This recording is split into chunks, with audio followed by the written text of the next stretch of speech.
Hi, everybody. Thanks for coming to the annual holiday lecture, this year presented by Eric Stebbins. But before we get into it, I just wanted to introduce myself and introduce the science research program we have at Rockefeller for high school students. My name is Jeannie Garbarino, and I am Director of Science Outreach, and I wanted to just take a moment to tell you about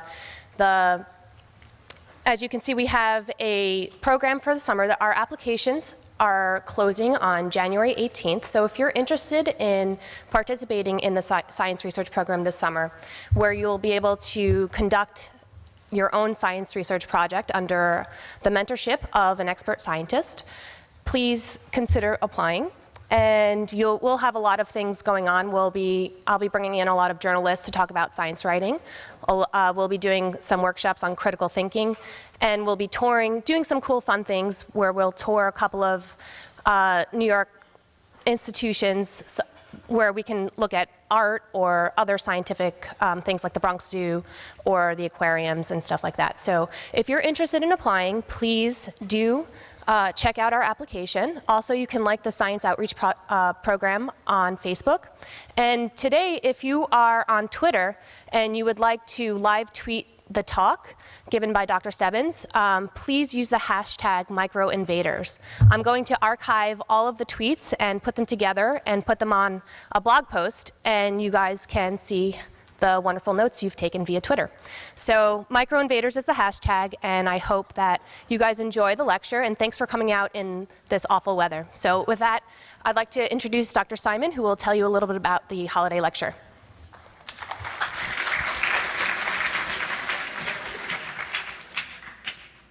Hi, my name is Sandy Simon. I'm a faculty member here, scientist here. Welcome, everyone. Actually, before we begin, let's just quickly try to get to know each other. Is there anybody here from New Jersey? Yes? Long Island? Connecticut? One. And a few more. Good. New York City? Quite a few. How about 12th graders? Okay. 11th graders? 10th graders? Okay. 9th graders? 2. How about teachers? Okay, quite a few. Anybody here who likes science? Good, you're in the right place. Anybody here who got an A in 10th grade biology? Raise your hand. Or whenever you took biology. Okay. How about a B in biology? Okay. A C in biology? D. How about an F in biology? Oh, good. I'm glad I'm not the only one here. Come on, don't leave me hanging. There has to be somebody else who got an F in biology. Good. A few more honest people. What I want to do today, or what we're going to do today, is to get a feel for what it's like actually to be a practicing scientist. That to be a practicing scientist is not about memorizing formulas.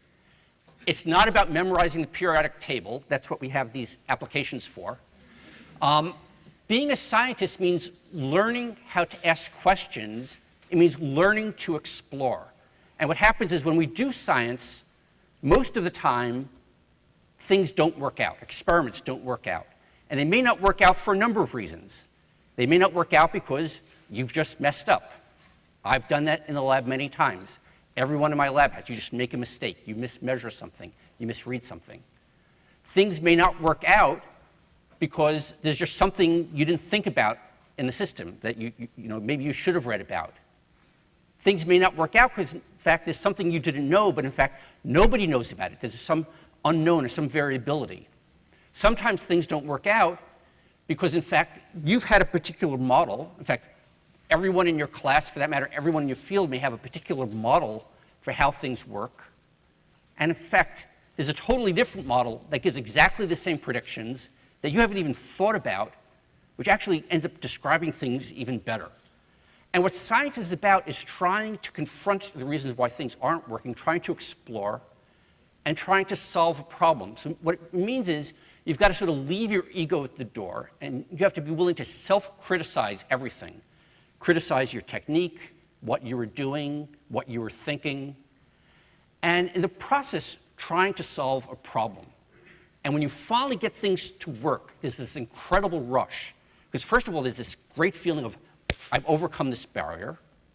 But also there's a feeling that I've now solved this problem.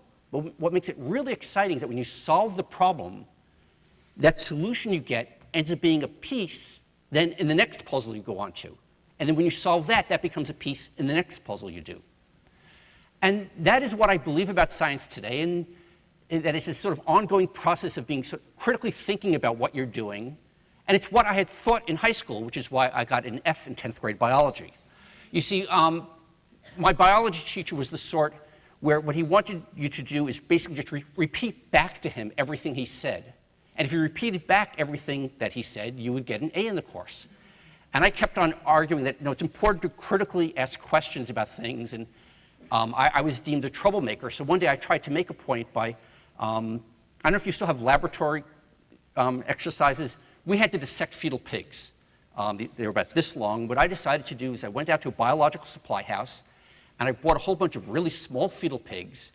And the day before our lab, I somehow managed to open the lab door and find my way in, and I took all the fetal pigs we were going to dissect the next day, and I slit them open in the groin, and I slipped the small fetal pigs inside. And so the next day, we're starting our lab, and there was these two tables of kids who always got A's on everything, because they just repeated back to the teacher everything that was expected in advance. And as they were dissecting their fetal pig, one of the kids who, from my perspective, was not critically thinking about what they were doing, cutting open the fetal pig, opens it up and goes, "Oh, my fetal pig is pregnant." Fainted. Now, I thought the teacher would realize, okay, here's a critical point. You've got to think about your observations. You've got to think about what you're seeing and then try to interpret it. A fetal pig, as far as we know, cannot become pregnant, no matter how kinky things in New York City may be at times. Unfortunately, the teacher didn't see it my way, which is why I got suspended, well, one of the reasons why I got suspended from the class. What saved me is that fortunately the head of the science department, who wanted to know why I was being suspended, actually then examined me on what I knew about the course, and he suggested that maybe I need to actually get some experience as a high school student in science, and he helped me out. And actually he got me a position in something similar to the science outreach program, working in a physics lab, which was an incredible experience. I'd walk in every day, and this guy would hit me with questions like, what's resistance? And I told him what I thought, and he'd go, no. And I'd go back to the textbooks, read it, come in the next day, and no, it's wrong. The next thing, what's viscosity? And I told him what I thought. And he'd eventually propose experiments for each one of these things, and it was an amazing rush, and I loved it until I started doing science on my own. And unlike this guy, I wasn't changing the world of physics every day. I wasn't changing the world of physics every week. I wasn't changing the textbooks. And I got to the point where I began to think that maybe I wasn't good at classroom science, and maybe I wasn't really good at laboratory science. And actually what saved me is that it turns out that this guy won the Nobel Prize for the work being done that summer, because it turns out that those 9 weeks were the only 9 weeks of his life where he was sort of changing some of the rules of physics every day. But the critical point was that experience of actually working in a lab, of interacting with scientists, gave me a totally different perspective on science from what I got in the classroom. That's actually part of the reason why we're here today. So this is the 53rd year that we're having one of these lecture series for high school students here. And we're in a special treat, having a chance to hear Erec Stebbins. Some of you may know Erec as a writer. His most recent book is a political thriller. It was released just a few months ago. It's now available at various bookstores. It's available on Amazon. But however, he also wears another hat, and that is being concerned with a different kind of thriller. In this case, how bacteria target and manipulate cells, which will be the subject of today's lecture. And today you're going to get a chance to glimpse into the world that Erec has been studying. I mean literally glimpse, because Erec has helped develop the means for us to actually see the tools that these bacteria use to attack and invade our cells. Effectively allowing us to sort of see the murder weapon, the tools of the trade that these pathogens use when they attack and invade us. In the process, his work is really giving us new tools for fighting and dealing with disease. Now, let me tell you a bit about Erec first. He grew up in the Midwest in Nebraska. For high school, he went to Huntsville, Alabama, where he got really, really into physics. I believe it was from watching the Cosmos series or reading the Cosmos book, and he can correct me one way or the other. This is a wonderful book by Carl Sagan, which if you have not read it, and if you haven't seen the TV series, I highly recommend it. And while in high school, Erec had a very similar experience to me in that he got a chance to spend a summer working on a science project, in this case at a NASA facility, where he was working on a camera that was being used to detect wavelengths out in the near infrared for looking out at the stars. And while working there at this NASA facility, he actually got a chance to meet with Carl Sagan. As a result, he decided to go on and continue pursuing physics. He majored in physics as an undergrad at Oberlin. And then he went on to Stony Brook to do his PhD in physics. But one of the things that you'll learn as time goes on is that a lot of the tools we use within physics, whether we're looking at the stars or we're looking at very small particles, are the same kinds of tools that we can use in biology to look at various kinds of molecules. And it was in the process of doing this that Erec realized that you can actually follow these same tools to get really detailed information, atomic level information on the structures of biomolecules. So he took a leave from Stony Brook. He actually came here to Rockefeller, where he worked in a lab learning the tools of biophysics and X-ray crystallography. He then decided to switch his PhD and actually moved over to Cornell right across the street, where he did a PhD in biochemistry, but using X-ray crystallography to study some of the tools that are used in infection. This interest in infection was something he got very, very interested in. He tried to pursue it as a postdoc. He went up to Yale, where he used the same kind of tools to study how salmonella attacked your cells. In 2001, he came here as a faculty member, and he's been continuing to sort of fine-tune all these tools to learn not only about salmonella, but how all these other pathogens try to attack and manipulate the cells of our body, which will be the subject of his lecture today. So today he's going to speak about some of the work, not only on how pathogens work, but in general on the role of bacteria here on Earth. So Erec lives right up here on the Upper East Side. His wife, Nina, is an immunologist here at Rockefeller. He has 2 high school-aged daughters who'll be sitting in the back twittering the real truth about what he's saying the whole time, so you can sort of pay attention. They're waving over there. And he also has an infant son who was born, I believe, just 10 days ago, who I don't believe will be twittering during the talk. But congratulations on the new infant. You're in for a real treat today, so please join me in welcoming Erec Stebbins today for the lecture. Thanks, Sandy. That was nice. I think Sandy's taken about a good slab of part of the intro of my talk, but that's okay. I'll go through that quickly. But I think we didn't plan this at all, but we both, I think, are overlapping very strongly on this quote I put here, and I'd just like to emphasize that part of what doing, or maybe the major part of what doing science is about, is actually not knowing what you're doing at the time. And I think a lot of the really great minds in science have expressed that very well, and this is one of the leading physicists of another era, but he says it very well. Thoroughly conscious ignorance. You know you're ignorant, but that doesn't stop you. In fact, that's what drives you to do more. So you're here at Rockefeller, and in fact, you're in this big blue ball here. And I'm going to talk about a lot of things today, so it's going to actually take me a little bit of time to get to some of the bacteria that you've been promised. But I know that a lot of you here are interested in science. Some of you are here because your friends made you come. I'm going to have some history, a little bit of career advice, some excerpts from horror movies, some of them not fictional, and as well as some science. So let me get to some of that. I want to tell you a little bit about Rockefeller, where you are right now. It's been a really amazing, first an institute and now a university, founded in 1901 by an oil magnate, John D. Rockefeller. And its motto has always been science for the benefit of humanity. So trying to understand the natural world, but also with an angle to do this in an applied way. And really, Rockefeller, even from the very beginning, was very applied. One of the first things a lot of Rockefeller studies did was to look at the milk supply in New York and to help determine which milk was contaminated and which not, because there were these terrible outbreaks of diarrhea in infants and toddlers that would come at various times. And Rockefeller was one of the big pushes for inspections by the city and so forth, which made a big difference in the health of New Yorkers. Rockefeller has done a lot for a small institution. It's really incredible. I'm not going to go through all of this, but everything from that viruses can cause cancer to discovering blood groups to identifying things that at least make a lot of mice extremely obese, treating heroin addiction, on and on, just a lot of amazing discoveries. And I like to, my personal favorite here is the discovery, in my opinion, of the last century, which was what is the hereditary compound in all of life on Earth. You always hear about Watt and Crick and the structure of DNA, unfortunately not as much about Rosalind Franklin, but who you probably have not heard about, or very few, is Oswald Avery, who at Rockefeller actually proved that DNA was an interesting molecule because it was the element of heredity. And that's really the start of a molecular understanding of biology, in my opinion anyway, and he never even got the Nobel Prize for this. So not every important scientific discovery gets a Nobel Prize, and in my opinion, this is one of the real outliers.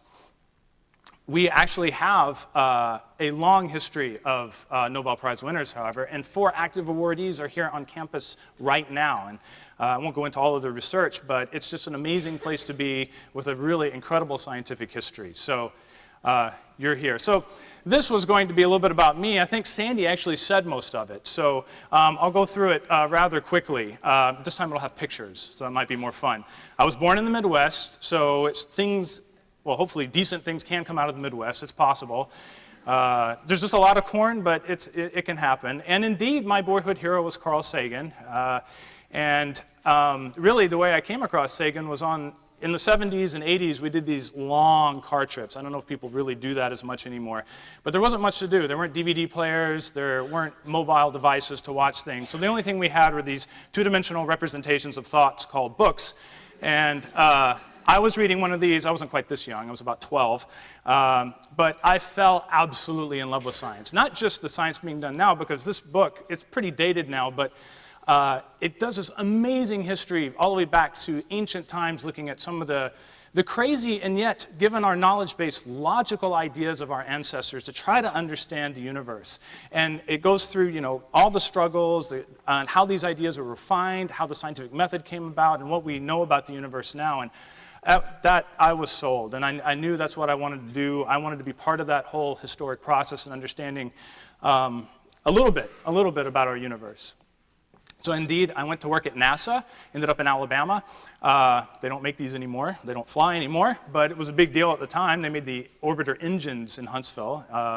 But they also had science, basic science there. And I worked for an astronomer, amazingly enough, called Telesco. And he worked on, as Sandy said, he used these infrared cameras, which it's kind of an interesting idea. In young star populations, you can't see them with visible light because they're shrouded in a lot of gas.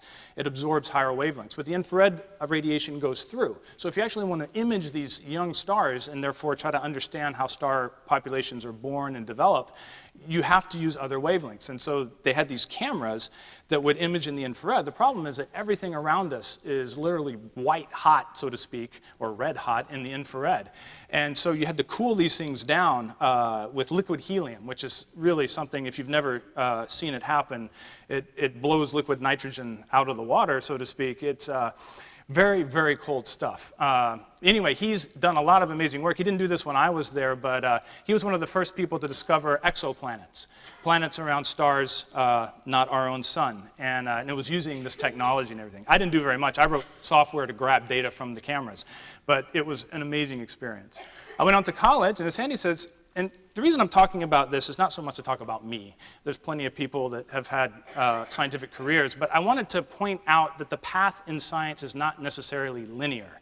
I started off wanting to be an astrophysicist like Carl Sagan. I went to college. I didn't take a single biology or chemistry class, which caused a lot of consternation when I ended up in a biochemistry program in graduate school. They didn't even check my transcript until they admitted me. It was really funny. And then they panicked, and I had to go take summer remedial chemistry at NYU. But so I was doing chemistry. I mean, not chemistry. I was doing physics and math, and a lot of other interesting things at Oberlin, like bike derby, where people would joust on bicycles until the last bike was standing. People ended up in the hospital. It's now banned. They had other sort of layovers from the 1960s, like co-ed naked lacrosse and other things. Unfortunately, it's gotten a lot more boring. But that was Oberlin. Then I went into a physics program at Stony Brook, Long Island. And then I started learning some things, one of them in particular that maybe I wasn't going to go into physics. So one thing I learned was that all this time I'd been spending in lectures wasn't as profitable as I thought. I was getting kind of bored, and I just started reading the book and staying out of lectures, and it didn't affect my exam performance at all. So I realized that at least I'm not a lecture-oriented learner. I also learned that I hated teaching undergrads who don't like science and don't want to be there. And there were a good many of those, unfortunately, at Stony Brook. They don't like me, they don't want to be there, and it was a real pain to teach them. So if you don't like science, don't go into science. You're not going to be happy, and your teachers aren't going to be happy. And finally, I started questioning what I was going to do in physics because a lot of reasons, but one was that physics was going through a bad time. The Cold War was over. They didn't need people to build bombs as much or design Star Wars space defense missile systems. They killed our super collider, which was going to look for things like the Higgs boson. And so what I didn't want to end up like this guy, quarks, neutrinos, mesons, all those damn particles you can't see. That's what drove me to drink. But now I can see them. So that's not where you want to be. So as Sandy said, I ended up actually coming to Rockefeller for about a year. Worked in a startup lab, which allowed me to get my hands really dirty, so to speak. I was the only other person in the lab at the time besides the boss. And I learned crystallography, and I got a paper out of it, amazingly enough, and that got me into grad school. There's no way I would have gotten into grad school with my physics background in a biochemical sort of setting. So I did grad school, I got my thesis, but then I really wanted to work with pathogenic organisms. So I went into a microbiology lab. So here I am, a biophysicist who was studying cancer at the time, and I jump ship, so to speak, against the recommendations of all my advisors and go to work in this guy's lab out at Yale and do biophysics in microbiology, which I think was the best decision I ever made, actually, because I could do this, but I didn't know about this, and that's what I wanted to do. And I got to absorb the culture. I got to see the cutting edge of what was going on in infection biology, and that's what really led me, in the end, back to here. And so, that's my little, but why would you want to go through all that? Why would you want to do science? Here's the career advice part. There are really two reasons people tend to give for doing science. And probably everyone here who's got an interest in science have thought about both of these. The first I would call societal utility. So here's, science advocates. Why is it important that we have trapped antimatter? Oh, it has future applications in propulsion, energy creation, data transmission, you name it. Or awesomeness. I'm sorry? Someone? Question? If you want to interrupt, you can, but I might not know. Or awesomeness. And why is it important we have trapped antimatter? Well, because it's awesome. Really. And if you want to have staying power in science, this is the reason you need to be in science, not for this. This is all nice, and it pulls on our heartstrings, and it's important for society, and the only reason society would give us money to do it. But science, like Sandy said, is mostly about being ignorant and failing. All right? So if you're someone who doesn't take failure well, if you're someone whose ego makes them uncomfortable feeling stupid a lot of the time, then it's not a good place for you because, studying nature not from a textbook is basically looking into the unknown. You don't know what you're doing. You don't know how to do it. And so if you don't love this stuff, if you don't find it super awesome, you're going to burn out. So this is important. And I'll just recommend this neat book from a faculty here in New York, Ignorance, How It Drives Science. The second book is called Failure. So societal utility and awesomeness. And this is actually two aspects of the kind of work I do. And now we'll transition into the science that's behind the work in my laboratory. So we have societal utility, it's applied to medicine, and I hope you'll get some sense that it's actually awesome. And I want to start off from an example from Hollywood, how biology can be important and awesome at the same time by looking at a horror movie. And the reason we're going to do that is because sometimes it's really important to understand how biology works to save your life. How many of you here have seen the movie Aliens, 1986? Okay, not that many. You're really missing out if you like science fiction. This is a film that actually holds up pretty well over time. I was 16 when it came out. So here's a clip. Just going to turn around and watch it. It lasts a couple minutes. And what I want you to do is I want you to not just watch all the things blowing up and the monsters, but I want you to think about it biologically, if you can. Okay? And we're going to come back to that as my cell phone goes off.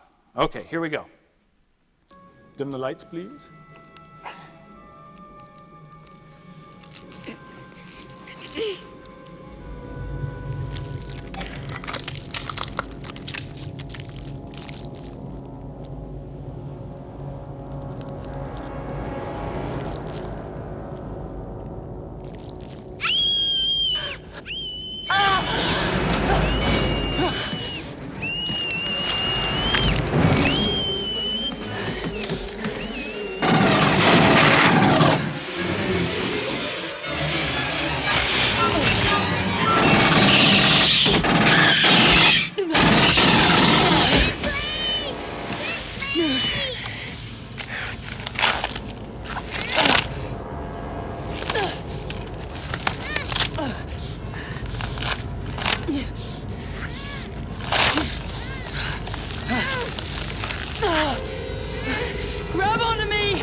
Okay, field studies.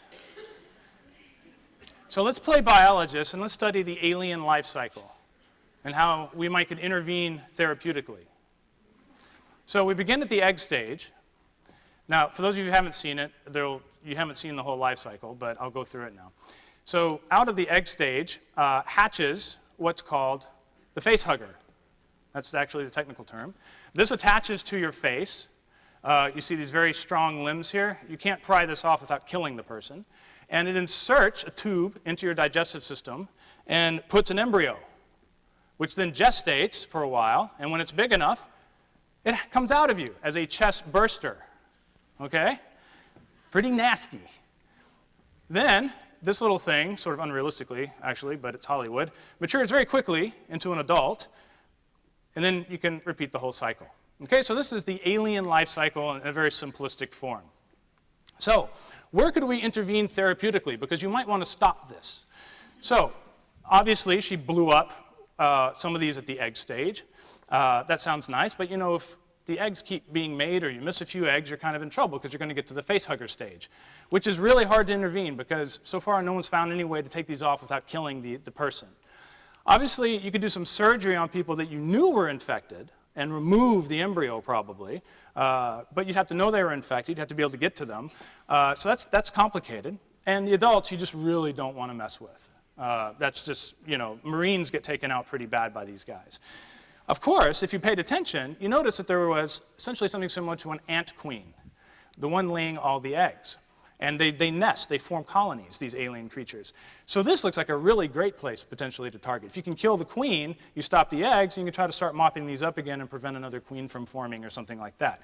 So this is basically how you might think biologically about something like this. Now, this is stupid, right? This is an alien movie or whatever. Well, let me show you another movie that is real and is actually in some ways not that different.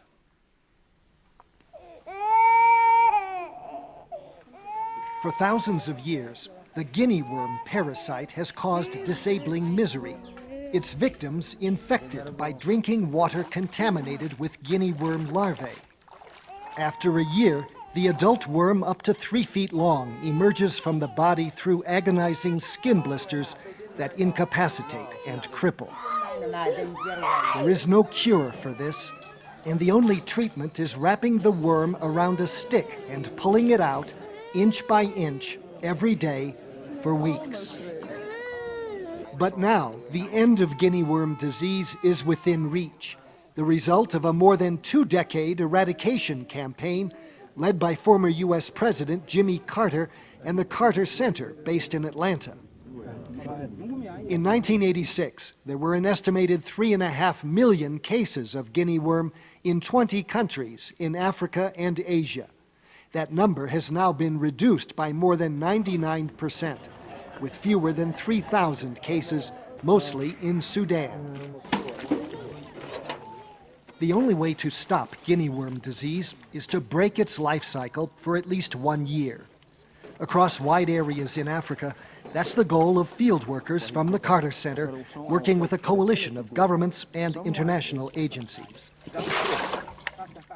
And obviously, when you don't have guinea worm, then the children can go to school, the farmers can plant their crops, and the entire economic status of a village and a community and a nation can be helped.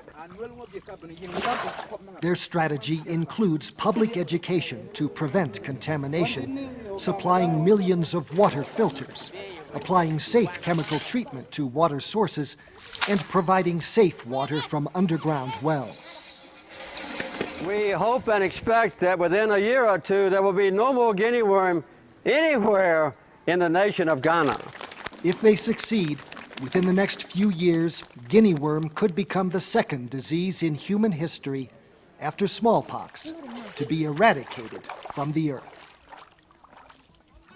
Okay, so here's something we can compare actually to the whole alien parasite life cycle. And it's quite similar in some ways. You begin with a larva that is ingested by people through contaminated water. You bring it into your digestive system, just like the alien parasite. It then grows into a worm and literally digs itself out. Okay? Really nasty. 3.5 million people a year used to suffer from this. Then when this burns and your instinct is to put your leg in the water to cool it down, the worm lays eggs, and the whole process repeats. So again, understanding how this works, understanding the biology of this system, lets us think about how we can intervene therapeutically. Okay, this is a way to think about the interesting biology, but also with an applied angle. In this case, water filters, chemical treatments, and so forth. So Hollywood's not really that inventive. Nature has just as many creepy, nasty things like guinea worm, parasitic wasps that lay eggs in caterpillars and then hatch. Poor caterpillars. They've got zombie ants. Funguses infect them, cause them to go out of their nests and die places where the fungus can spread, continue its life cycle. Viral zombies in caterpillars. Poor caterpillars get hit again. These viruses, called baculovirus, they infect the caterpillar. Caterpillar, it changes the behavior of the caterpillar. The caterpillar now climbs to the top of a tree. It's liquefied by the virus, and infectious goo rains down on the other caterpillars. That's how it spreads. Don't think you're immune, or mammals. Interesting organism called toxoplasma. It infects rodents, which causes their behavior to change so that they seek out cats. Cats eat them. Cats are infected. And now these have been shown to be linked to human psychiatric disorders, depression, anxiety, schizophrenia. So a behavioral modifying parasite organism is able to change our mental state. So you don't even have to read a book. It's all out there. Zombies for the taking. Other weird things. Did you know that if you carry a baby, the fetal cells can end up in the mother, in the liver, in the heart they've been found, recently in the brain. There's an organism called Wolbachia, a bacterium that infects a large number of insects and really plays around with the reproductive strategies of this thing. It kills the males in larval development. It feminizes other infected males. It causes parthenogenesis, so you don't need a male to reproduce, completely changing the gender ratios in the population so that you don't need boys, which may be good or bad, depending on how you look at it. So understanding biology is important, sometimes for survival. So, finally, get to the holiday lecture. So, it's going to be in two parts. I'm going to talk to you, the first part, about what I call virulence nanosyringes. They're bacterial injection devices. And then I'll tell you a little bit about the bacteria, a little bit about proteins, and a little about how proteins form these nanosyringes. Then there'll be a pizza break, and after the lunch, we'll come back. In the second part, I'll talk about the payloads for these nanosyringes. So we'll begin with these, and I want to give you yet a little bit more background so that you understand the context in which this is occurring. And I want to start off by telling you about bacteria and about our planet, and that it's essentially a bacterial planet. Then I want to tell you a little bit about proteins, so we're all on the same page, and then I'll tell you about these injectosomes. So to begin, I think it's really important for anybody who's interested in biology not to have an anthropocentric view of biology. So this is a quote from a famous biologist, a little bit paraphrased. It says, "Bacteria have been and always will be the dominant form of life on Earth." Perhaps we could argue this part, but certainly historically that is true. How is that true? Well, we've seen it. Bacteria are the first life recorded in fossils. They've changed the atmosphere. They've changed the very soil. The biosphere is a product of bacterial metabolism, essentially. They've even created all the complicated organisms in a way, symbiotic relationships with animals like our mitochondria, or plants, the chloroplasts. They represent on the order of 50% of the biomass of the planet. Okay, so from everything from shaping our planet to constituting a large amount of what is biological of our planet, bacteria dominate. They're everywhere. They're in every possible niche that you can imagine.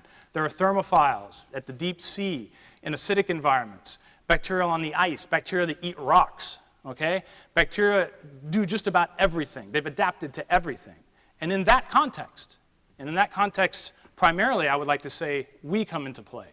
We are just a very recent different surface on the planet Earth as far as bacteria are concerned.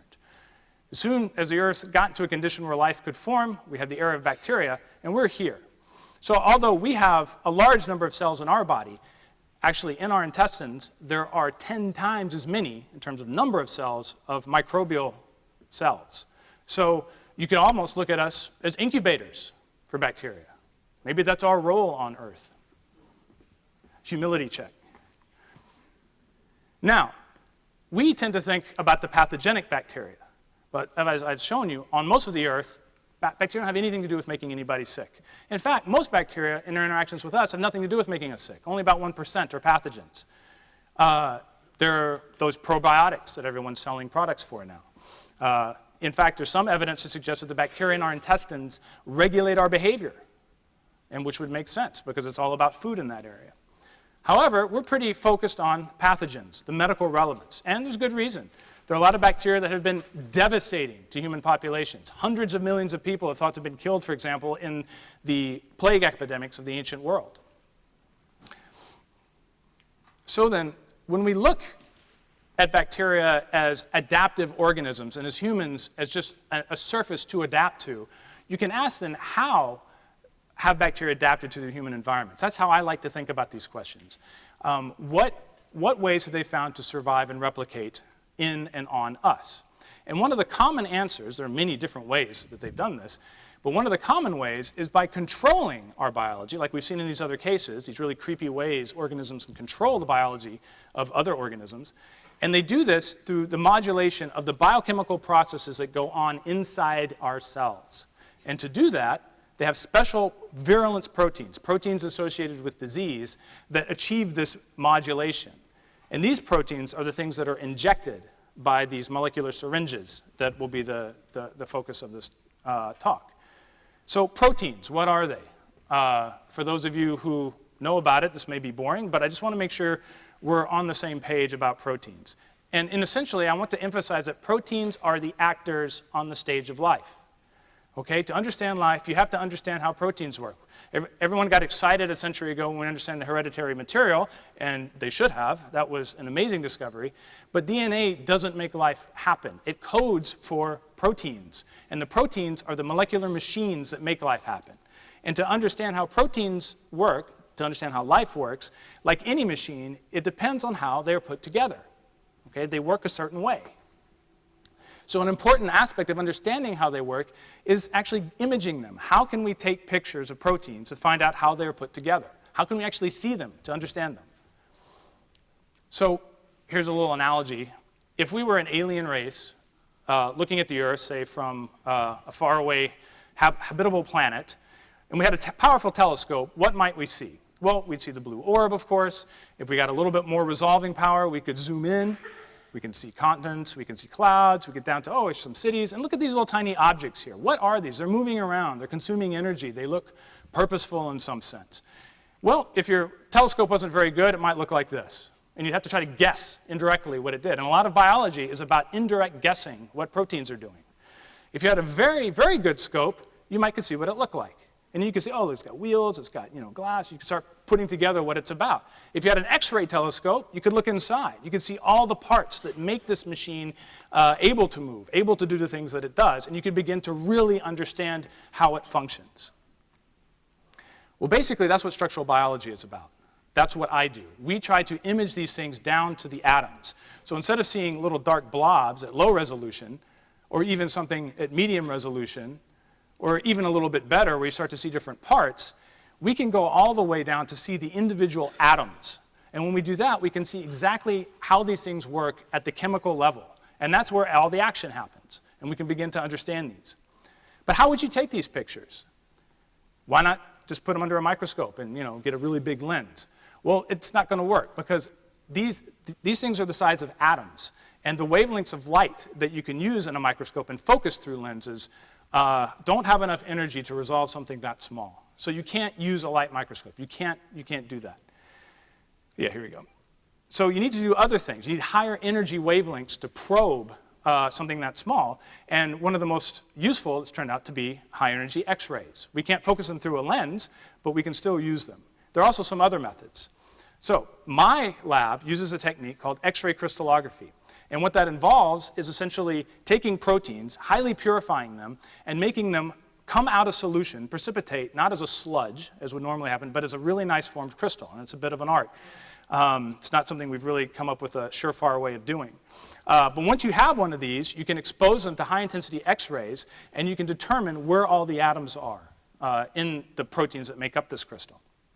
Now, there are other ways of doing this. There's electron microscopy, which fires a beam of high-energy electrons. There's nuclear magnetic resonance spectroscopy, essentially using large magnets and quantum mechanics to figure out where atoms are in relation to each other.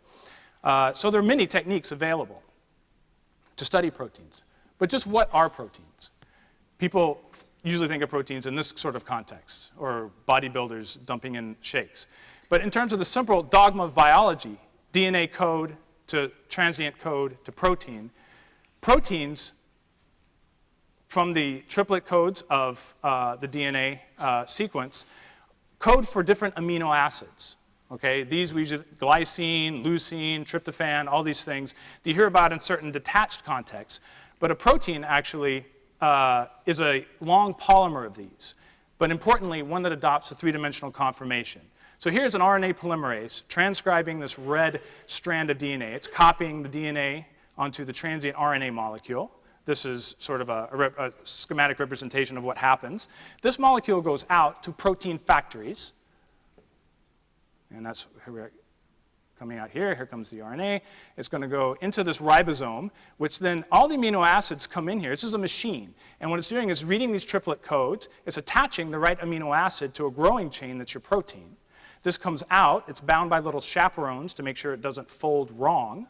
Okay? This is all very highly orchestrated, obviously. This then is taken to essentially a folding box. Here's a chaperone and folding box. The protein goes inside. Proteins can fold on their own. They're just not as efficient. In the context of the cell, to make things happen quickly, we have specialized boxes that help them fold. When they attain the right conformation, they're spit out. And now we have a chain which has adopted a conformation that's productive for the machine-like activity that this protein has to undertake. So here are all the amino acids strung out in a linear form. Okay? That's from the DNA. But what happens after that is what's key to life, which is that this will adopt a three-dimensional conformation, which is critical for the functioning of the machine. Okay? Just like you would have to assemble a car engine right, this has to fold correctly to have all the chemical groups in the right place. That's essentially what it's all about. This is a little more realistic way in which things fold, so you can see it's kind of a neat little process. But basically, our bodies, our cells, are full of these molecular machines that are doing everything within us.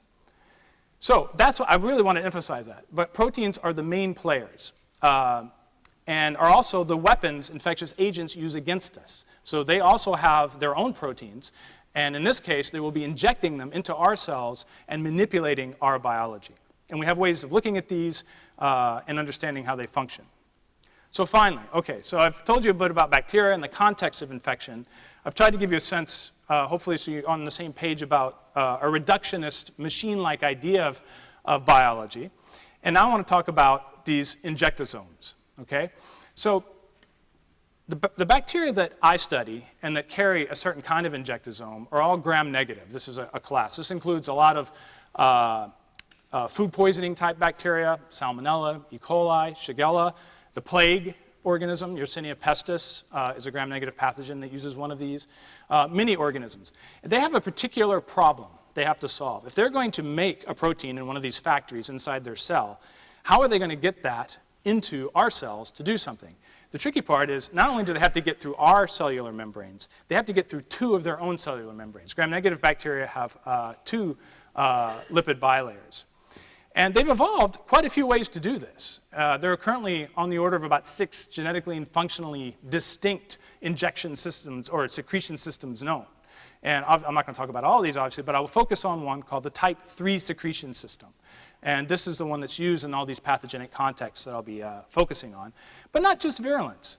They're actually used in symbiotic relationships. There are certain bacteria that interact with plants that use these secretion systems, inject proteins into plants to modify their behavior, but in a way that helps both of them.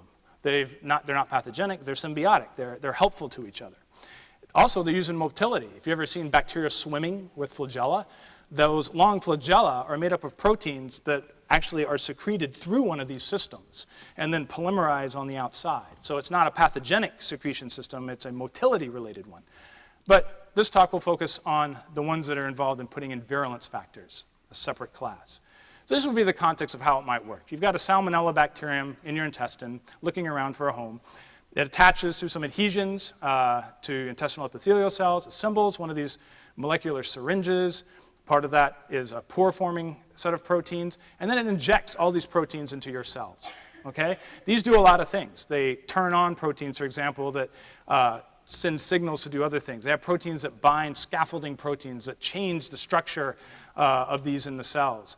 All of this comes together, collaborating, actually, to form these big ruffles that take in the thing. Then, and I'll talk about this in the second part, it turns all that stuff off, puts another one of these things out here, and then squirts out a whole bunch of these that then remodel this vacuole that it's inside, allowing it to steal nutrients from the host and to replicate.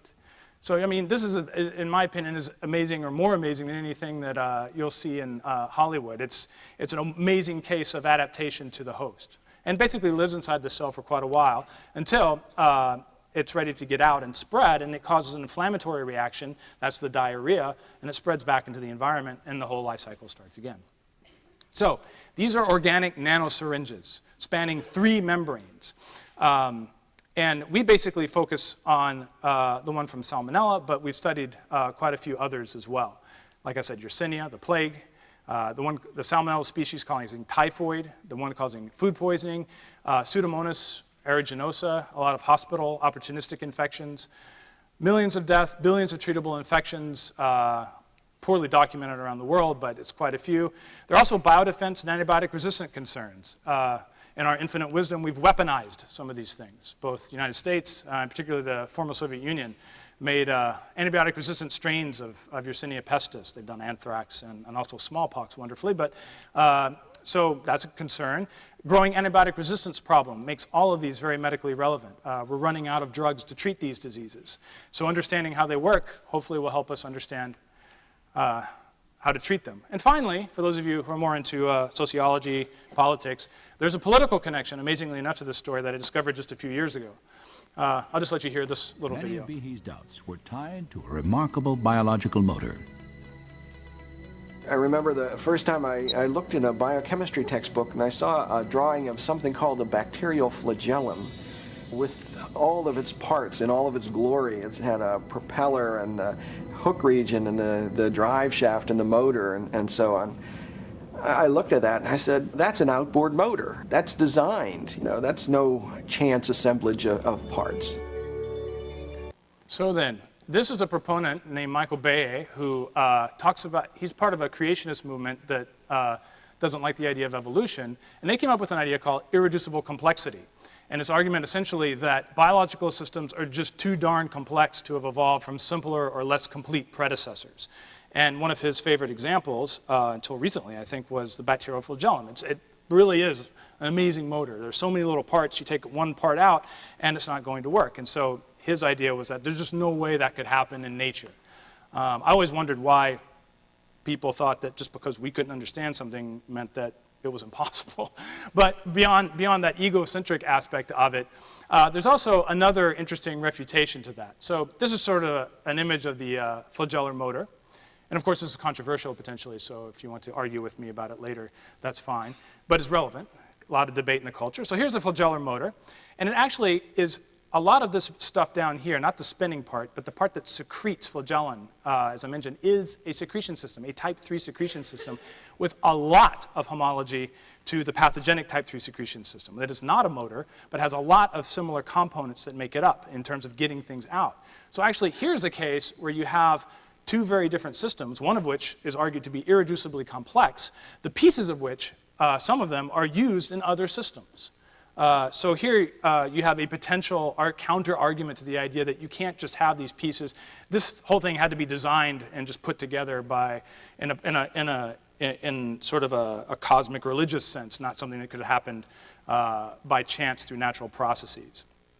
And very interestingly enough, that a cell is actually a nano factory that contains machinery, that contains computer code in the form of DNA, that contains chemical factories. That sounds like I could make money off of it. Oh, yeah. A lot of people try. A lot of people try. But so I've heard about something called irreducible complexity. What is that? There's things that some parts of us are just too complex to have happened randomly. Well, it's not just complex. It's that you have a machine that needs a number of different parts to work, and if one of the parts isn't there, then the machine loses its function. And a simple example from our everyday lives is a mousetrap. If you visualize a mechanical mousetrap, if you take away the spring or take away any of the parts, it doesn't work anymore. It turns out that these molecular machines, these little trucks and buses that go from one side of the cell to the other, the little gates that open and close when there's a signal coming by, they need a lot of parts to work too. Yeah, because if you take away the parts of the mousetrap, all you have is wood, a piece of metal, and a spring, and there's no other possible use for any of that stuff. You can use those. So that's the point. He's a very clever guy, Colbert. So medical relevance, some really interesting biology, and some political relevance, or at least ideological, philosophical ideas, are all built into studying these biological systems. And so I'm just going to summarize now, and then we'll go to the break. We have creepy and amazing biology that, in many cases, it's important for us to understand and to try to do something about. And that's part of what we do. So by understanding disease, we'll hopefully have better methods to treat them, to interfere with the life cycles of these organisms, and to contribute to human health. In this process, proteins are an absolutely central aspect of how these organisms cause disease. Like I said, since they're the main actors in the cell, understanding how the bacterial proteins function and getting images of them to see how the machines work is critical to that process. And one interesting case are these bacterial nanosyringes. These are really large membrane-embedded organelles that function to inject virulence proteins into our cells that then manipulate our biology in a way that benefits the pathogen. And so that's where I'll conclude with this part. And I guess we'll have a question and answer session. And the next part will be after the lunch on the payloads. So we'll get away from the syringes themselves and look at what they're delivering and what some of those things do. So enjoy your lunch.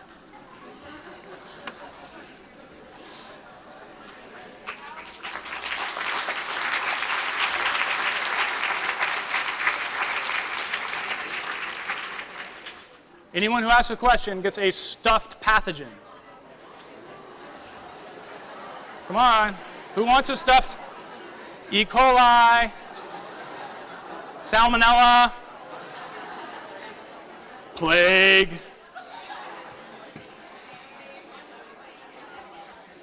My God, they've gotten free. Come on, there have to be questions. Brave souls. Yeah. Great. We were wondering what the components are of the syringe itself and where it comes from. That's a great question. Let me reward you. What species do you want? We have plague, salmonella, and E. coli. Oh, we have also the salmonella that causes typhoid, typhoid fever, and the one that causes food poisoning.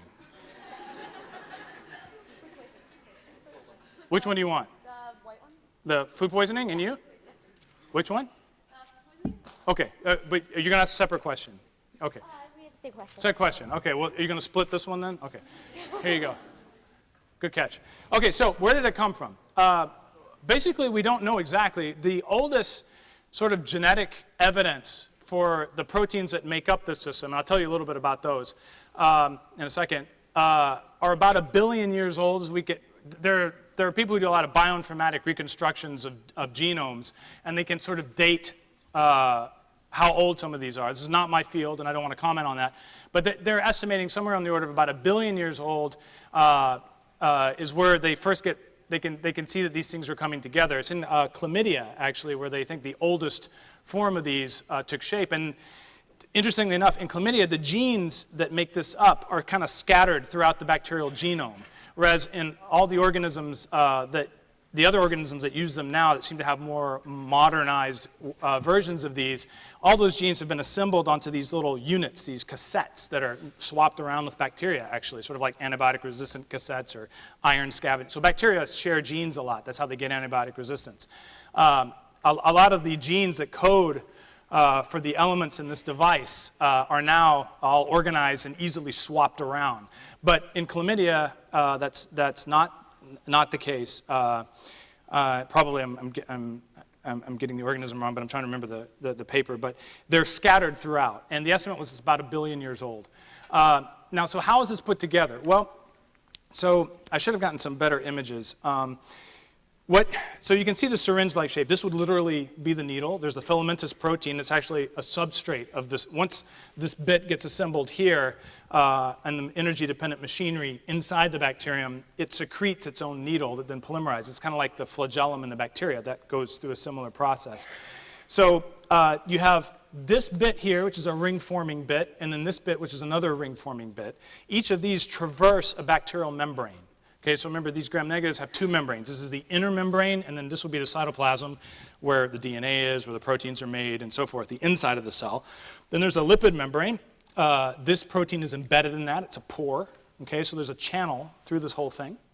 Then there's what's called the periplasm, which is a space between the two membranes, and that spans somewhere in here. And then there's the outer membrane, and that's this other pore ring structure right here. This ring is composed of a single protein that polymerizes. It makes an oligomer, and it also forms this neck. This region down here is composed of two separate proteins that kind of interdigitate. So it's a complex that also, but many copies, 24 copies here, somewhere between 12 and 15 copies here. There's some debate in the field as to what the exact symmetry of this is. We don't have a high resolution atomic view of this. This is a model. The best we've been able to do in imaging this is with cryo-electron microscopy, but it doesn't tell us where all the atoms are, and there's some debate over the symmetry. One thing that we're trying to do in my lab is actually crystallize this entire thing. But it's really huge. It's very big. It's on the size of some small virus particles. It's not symmetric in the same way that those are. It's kind of long, and it's a membrane structure. It just complicates everything really badly. But we're working on it. What's not shown here is there's a huge amount of stuff on the inside, equivalent in mass probably, that's more dynamic. It includes an energy source, lots of adaptive proteins that bring in the substrates to help bring these proteins out. And so in the second part, I'll talk about some of the substrates that go through this. But these have to be recruited. It has to select these from all the other bacterial proteins. These have to be brought to the system, and then they have to be essentially squirted through this thing. It's thought that they're unfolded. So you saw where all the proteins were folding. It's thought that to get through the system, because of how narrow this channel is, it's about 25 angstroms, you can't have a folded protein. It would get stuck. So you have to unravel them and then spaghetti them through here, and then they fold inside of our cells. That's the current model. Okay, did that answer your question? I don't know where you are now. Okay, great. Oh, good, more people. This side, okay. Approximately how long on average does it take for a bacterium to adapt to a niche? Whoa, that's an interesting evolutionary biology question that I can't really answer.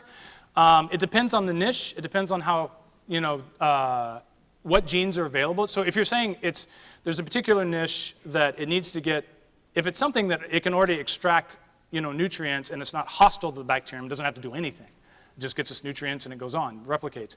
If there's something in the environment that it has to adapt to, either it can't extract the right nutrients. For example, when bacteria come into our bodies, it's suddenly, they're starving for iron. Our body holds iron very tightly, so bacteria have adapted a lot of ways to get iron from us because it needs iron. They need iron. Some of those cassettes are available in other bacteria, and they do a lot of swapping. But the question, so how fast depends on a lot of things, and actually something I don't think we understand very well would be sort of a historical time frame on organisms, for large adaptations. I mean, we can, in a test tube and broth, we can have things adapt within several generations, sometimes within days, to a particular compound or something, but that's actually pretty trivial in comparison to having an organism adapt to a new environment. And I'd say we really have no idea how long it takes. The flip side of that is, evolution takes place in time frames that we really don't understand very well. I mean, they're so large. I mean, when you have, millions of years, tens of millions of years, hundreds of millions of years for things to happen, our idea of how things can happen and how fast they can happen is kind of out the window. The other thing is they all happen at a very, bacteria can replicate. They can have a new generation, at least some of them, in 30 minutes if the conditions are right. So they can reproduce very quickly, and a lot of changes can be propagated. So basically don't know. That, it would be a historical sort of study that we can't do in retrospect. But interestingly enough, just probably I do too much information. There are groups that are doing these, decade-long experiments evolving bacteria to adapt to different conditions. And they're studying how this happens. So we are trying to learn some of that. And we may know more as time goes on. What kind do you want? I'll be E. coli. E. coli. Okay, everybody likes E. coli. I guess it's the I is cuter. Oop. You still keep it if you drop it. Okay, this side, yeah. Okay, so there's two unrelated questions. One of them, is the flagella actively being continuously regenerated? Okay. As it comes out of the protein? So the flagellum, it's made up of a lot of different proteins. And actually, an active area of research is understanding how it's assembled. It's very highly regulated, very complicated. The same thing with the pathogenic secretion system. So the flagellum, yes, I mean, you're just going to be, some of your flagella are going to have to be recycled. They're going to be damaged. Things are going to happen. If under certain conditions, the bacteria will really activate the flagellar when it needs to swim a lot and so forth. Same thing with the pathogenic system. So if you've got salmonella in a non-host environment, it doesn't make this. It doesn't make any of the virulence-related things. But once it detects, it's in the right place, usually a combination of temperature, lack of certain ions like calcium, iron. It knows that it's in a host environment. And then it detects this through various methods, and it turns on all the genes that are involved in making these structures. So all of these processes are highly regulated, dynamic, and if they don't need them, most organisms are pretty efficient in not making them. They conserve their resources. Okay, and from the animation, it seems that the microscopic syringe doesn't actually attack a specific cell, it just releases into the environment? Well, so there's actually, you've asked some interesting questions that you may not be aware of. So there's some debate, actually, currently. It used to be thought, here's what used to be thought to happen, that this is anchored in the bacteria. This squirts out a pore that forms a pore in our cells, and then they dock so that there's a channel between the two cytoplasmic regions. In that case, depends on what you mean by attack. What it's doing is just forming a channel. Mm-hmm. And the proteins go in, and then they do their own thing. So that's sort of the standard model for the last decade or so. There's a group from Germany or Switzerland, I can't remember recently, that's come up with a kind of a challenge. They're sort of in the minority right now. They think what happens is that the proteins come out of here, they fold, not in our cells, and they sort of stock up right on the outside of the bacterium, and that they have modules, then they detach, and they dock with the pore protein, and then are internalized that way. So there's not a direct channel through 3 membranes. There's a secretion through 2 membranes of the bacterium, but then the things sort of diffuse over and dock with the pores and get in. So jury's still out, although they're a bit in the minority. Okay, thank you.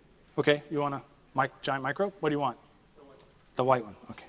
That's salmonella food poisoning. Okay. You talked about 3 different methods that are used to view the microbes well, but Yeah. which do you use specifically to study the syringes? And you also mentioned that there are different components, so would different viewing methods be better to view different components of the syringe? Very good way to think about it all. And in fact, that's how people are approaching it. So I use, my lab, our technique that we specialize in is X-ray crystallography. So we grow crystals. But like I've mentioned, most of the progress on understanding this giant thing has been with cryo-electron microscopy. And some people, what they're trying to do is they try to solve crystal structures of the pieces of the things that make this up, and then model them in, like they're doing here, to come up with a molecular model. And that's a great idea, and I think there's been quite a bit of progress made on that.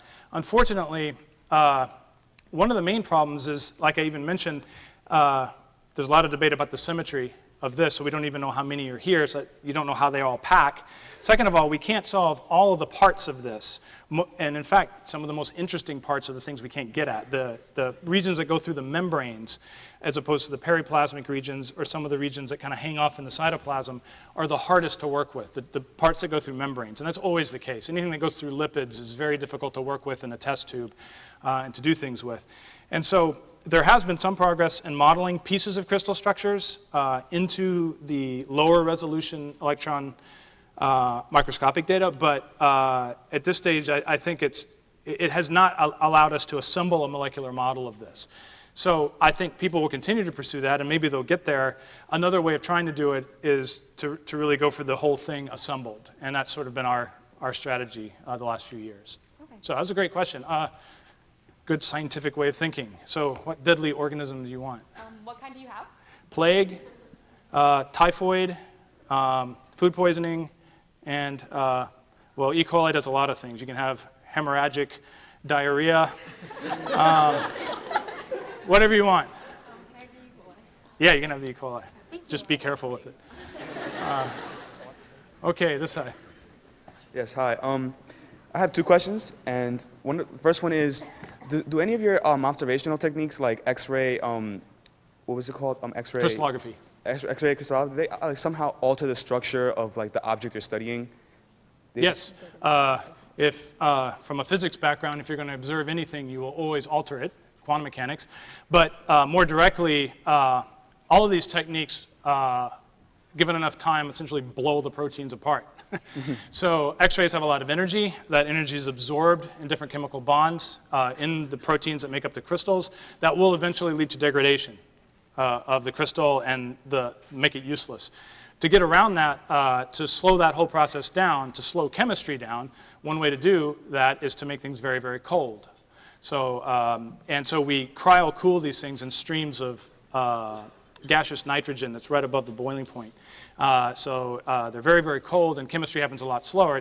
They're not immortal, but they last a lot longer than if you just shoot them at room temperature. So that's same thing with EM's even worse, because you're shooting electrons, which have a lot more total energy and the momentum mass of the particle, and they just blow things apart. But each of these techniques has ways of getting around these things to get these images. Okay. And my second question is, are there like any certain environmental factors that somehow that excite the production of a certain protein in bacteria? Like yeah. I mean, bacteria, just like any organism, senses its environment, and so any aspect of the environment that impinges on the ability of the bacteria to survive usually has some kind of adaptation to detect it. For example, if things are getting hot, the bacteria notice that, and they start activating a lot of heat shock responses to take care of that problem as much as they can. I mean, you can finally boil them and kill them. I mean, they're not indestructible, but they do try to handle that within. If you look at the confines of the temperature ranges you have on the Earth and different niches, each organism will be well adapted to the temperature fluctuations on average in that niche. So yes, everything from chemical compounds to temperature to force. They have ways of responding. Thank you. I'll take plague. Sorry? I'll take the plague. Plague. I think everyone else was too scared. Okay. From what we saw, the propulsion system in the flagellum and the micro syringe looked very similar. Is the energy source for the flagellum similar to what causes the protein to? Very similar. In fact, it's called an ATPase. And that's one of the most highly conserved proteins, similar in terms of how they're put together between those two different systems. In fact, I think it's the most highly conserved. So it's essentially the same protein, just with a little bit of variation. Do you want microbe? Which one? Oh, another plague. All right. All right. They don't have a lot of mass, so I don't throw them well. Oh! Threw them too well. Okay. Hi. So you talk about how the nanosyringes can attack a host. but are there any possible ways that the nanosyringe mechanisms can actually benefit us, for example, when it comes to the bacteria in our intestinal tracts? That's a good question. As far as I know, there are no commensal or symbiotic molecular syringe using bacterial for animals, but there are for plants. Okay, so there are organisms that help the roots of plants fix nitrogen, for example, and they use one of these systems in this sort of inter-kingdom communication to make that whole process work. So that's actually very critical. It's a symbiotic relationship. But that said, we don't, one of the things I say we're very ignorant about is everything that goes on inside our microflora in the intestine, and we certainly haven't explored all the environment. One thing that people are doing now, for example, is because most bacteria we can't even study in a lab. We can't grow them. We don't know how to grow them. They don't grow.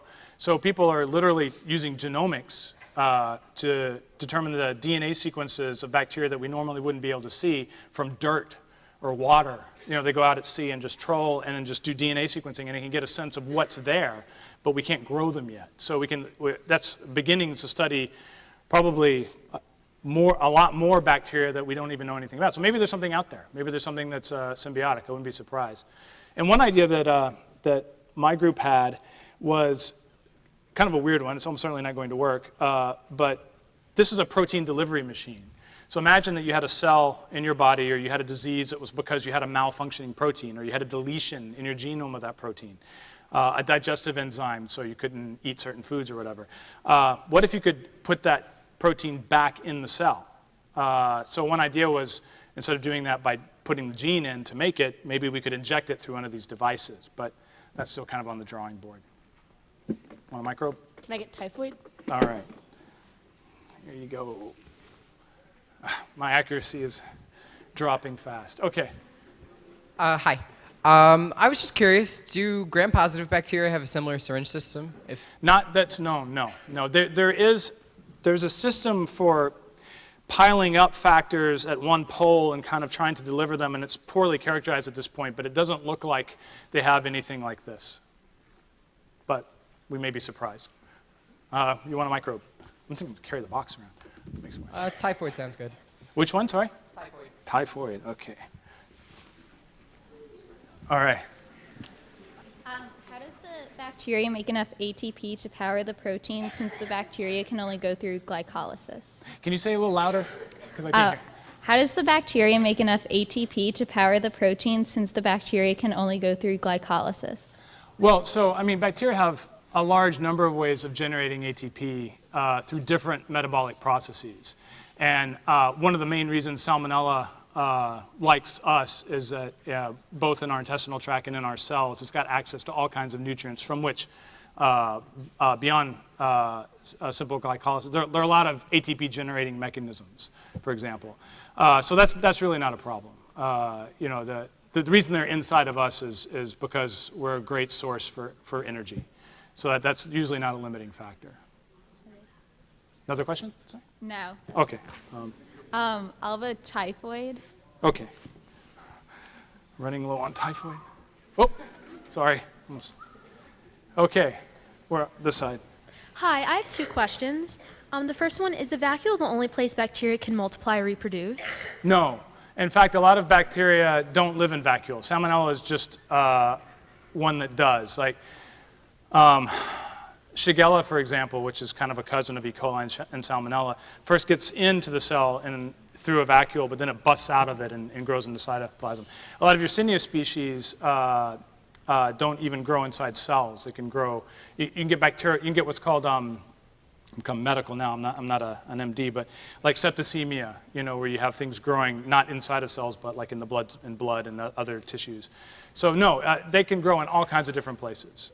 So it's Salmonella. You could actually look at it as something that's, there's a spectrum of interactions between a bacterium and the host. You could have something.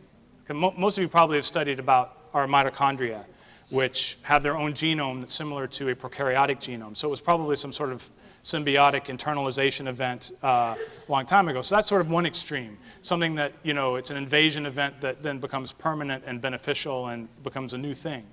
Then you have something like Ebola, a virus in this case, but it's just so nasty, it just kills everyone, and in some ways limits its own spread. So that's hypervirulence. And usually those types of interactions don't last a long time for the reason I just said. You're killing your host too fast. There's a lot of evolutionary pressure not to slaughter your host. It's the worst way to interact.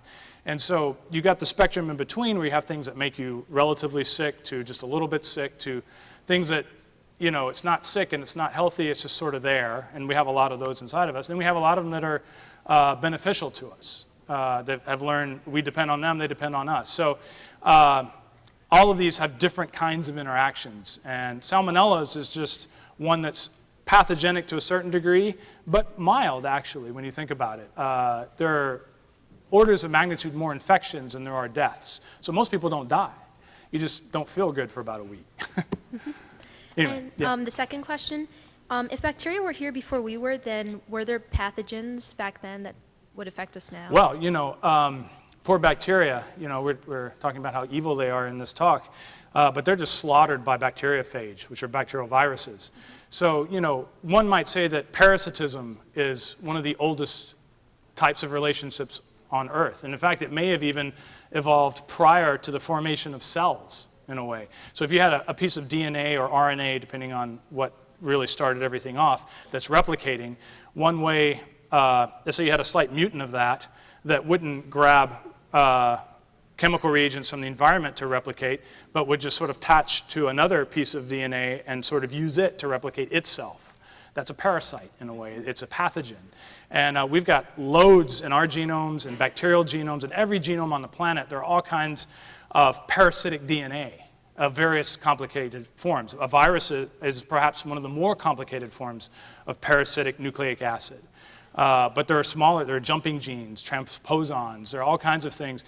So, the idea of were there, pathogens before, I would say almost maybe that was one of the earliest things that happened, in my opinion.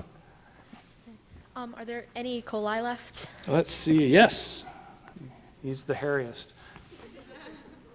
Oh, okay.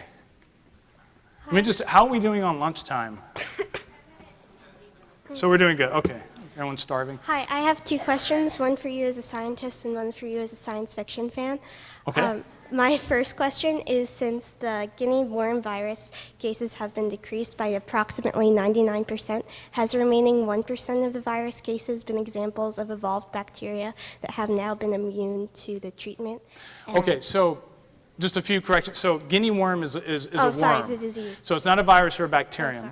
But is the reason for that there's still some around that it's evolved some sort of resistance. I'm not a guinea worm expert. I wouldn't be surprised if some worms could, or some larvae, because the chemical treatment is where you would get the resistance.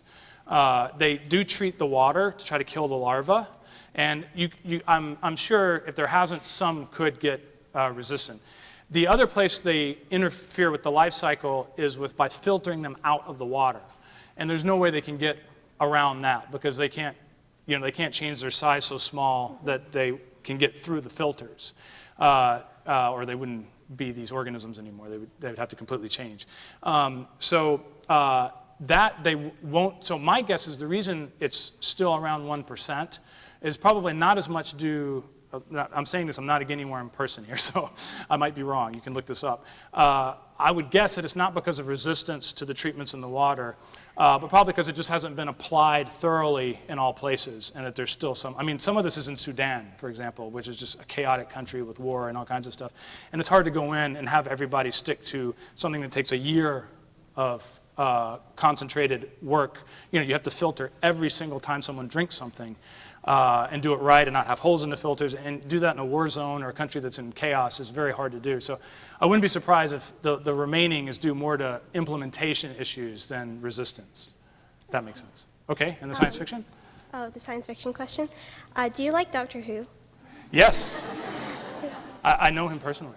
One of them. No, I haven't watched the new one as much. I actually watched the old incarnations back in the 1980s. I had a friend who had the multicolored scarf that Tom Baker used to wear, if you know who he is. He used to wear it around high school all the time. He had a lot of friends. So yes, I have been a fan of Doctor Who. I just haven't had as much time to watch anything anymore. But yes, it's a great show. Can I have the plague, please? Which one, sorry? The plague. Plague, yes. Okay. All right, this side. So we have one question each. Upon approaching a host cell, how does a bacteria know when to inject its genetic material? Is it something encoded in its DNA, or is it like the surroundings? I know someone. How to inject the proteins? Yes. Yeah. How does it know? So it's the same thing I was talking about. They detect their environments. Right. So when they're ingested into a host, a lot of things change compared to being out in, say, the water supply. The temperature is now a nice even 37 degrees Celsius. The concentration of stuff around them is very different. Also, I wouldn't be surprised if salmonella in part is also stimulated by the fact that it's got to go through the stomach, which is a very harsh, weird environment, probably senses all that. What it does then, all of these factors, it has sensors, and it implements a very complicated regulatory program that turns these genes on, makes these proteins, these injectosomes, so that they're ready when they encounter the cells that they interact with to do that, to have these things injected in. So it's a surveillance program. They're very good at it. Yes? And my question is there a specific genetic maturing process that occurs during injection? Is it sporadic, or does it happen over a gradual process? Genetic, you mean in the bacterium? In the bacteria itself. Yeah, so like I mentioned, so they detect that they're in the right place, and they start constructing these apparatus across their membranes. Not too many. It's actually, if you make too many of them, imagine putting a big hole in the membrane. It reduces the viability of the cell if you have too many. But it puts them out, and then it starts making the substrates for these. And it's highly regulated. So the parts have to come together in the right order. They have to be made in the right order, and we're still working that out. The substrates are made in phases. There's an initial set that's made that are sort of the first to go, first responders. So that as soon as it engages with the host and everything's ready to go, these guys are already made, and they get fired in. Then there's more waves of them that come in later. And so the whole process of how they manipulate the cells is orchestrated, depending on what stage of the infection it's in, whether you're encountering the cells in the first place. Once you get internalized, when you've orchestrated the fact that it brings the thing inside, it has more proteins that have been made that come out and do different things. So it's all very highly ordered and regulated to achieve the right end. You get two, I guess. I'll take a typhoid. Typhoid? Yeah. And I'll take an E. coli if you have one. All right. Okay. Typhoid. That was a bad one. I'm sorry. E. coli is a little heavier. I made it. All right, this side. Oh, hi. I have two questions. Can we or could we create a microscopic syringe in the near future that could excrete good bacteria that will fight off infections instead of attacking? So could we use this device, maybe make it ourselves or make a version of it, let's say, that could put in proteins that could be useful to us? Well, that was one of the ideas that we had, not so much to try to treat infection, but to actually treat diseases that we get that are different from bacteria, but that involve missing or malformed proteins. So if we could put a therapeutic protein through one of these into the cells that are suffering, so to speak, maybe we could reverse the effect of not having a functional protein. Since these things inject factors into our cells, the only way I can think about using one of these to counteract a bacterium would be to inject factors that go against the factors that they're injecting, sort of try to cancel them out. And I haven't really thought about that, actually. But usually when I think about trying to use these systems in a way that will treat infections, I think about how to break these systems. So, if you understand how a car engine works, you might know that, if I pull out this one hose, in 50 seconds, this thing is not going to be running anymore. And that's the idea here. If we can find sort of the weak points in this machinery, we can maybe design compounds that will target that and bust the system. And then it can't put these things in us anymore. Okay. So, question one. Oh, yes. And could you create a good bacteria? Because I know there's good and bad, Right. But is there any man-made bacteria? Are there any what, sorry? Man-made bacteria. Well, so, I mean, the idea of good and bad really is in relation to our own sense of human health. For example, E. coli. We have E. coli in our intestines right now that are commensal. They're not pathogenic. They don't make us sick. And for all we know, they're, in many cases, helping us. Okay? But there are E. coli that have obtained certain genes, usually in these cassettes, that have these virulence things that then become pathogens. Okay? So sometimes the difference between a pathogen and non-pathogenic, form of one of these guys is just a set of genes. And so turning one into the other, they already exist in many cases. And that's the whole, the whole industry of probiotics is to try to put bacteria into us that help us in our metabolism, and digestion and so forth. So yes, in theory, we could engineer, if we really knew what we were doing, which we don't yet, but if we understood how our intestines worked and how all the organisms interacted, we could, in theory, engineer bacteria that, in theory, would help us get vitamins more efficiently and other things. So. E. coli. E. coli, uh-oh. All right. Oh, sorry. E. coli grabbed hold of me and I just, well, I have to be more careful. Sorry. All right. All right. Okay, well, my question was really similar to his, so. Okay. It was basically, have there been any developments to kind of like hijack this mechanism for medical purposes? Right. Yeah. So I mean, it seems like everyone has this idea. So I thought my idea was so original when I came up with it. That's the thing someone told me about science. Ideas are cheap. It's making them work that really counts. So yeah. So no one's done anything with that yet. We try to do a little bit of it. So what we did was we thought about cancer treatments using these things, which is about as crazy as you get.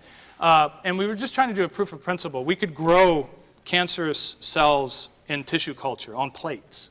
And they look funny, they grow wrong because they're missing proteins that regulate how they grow.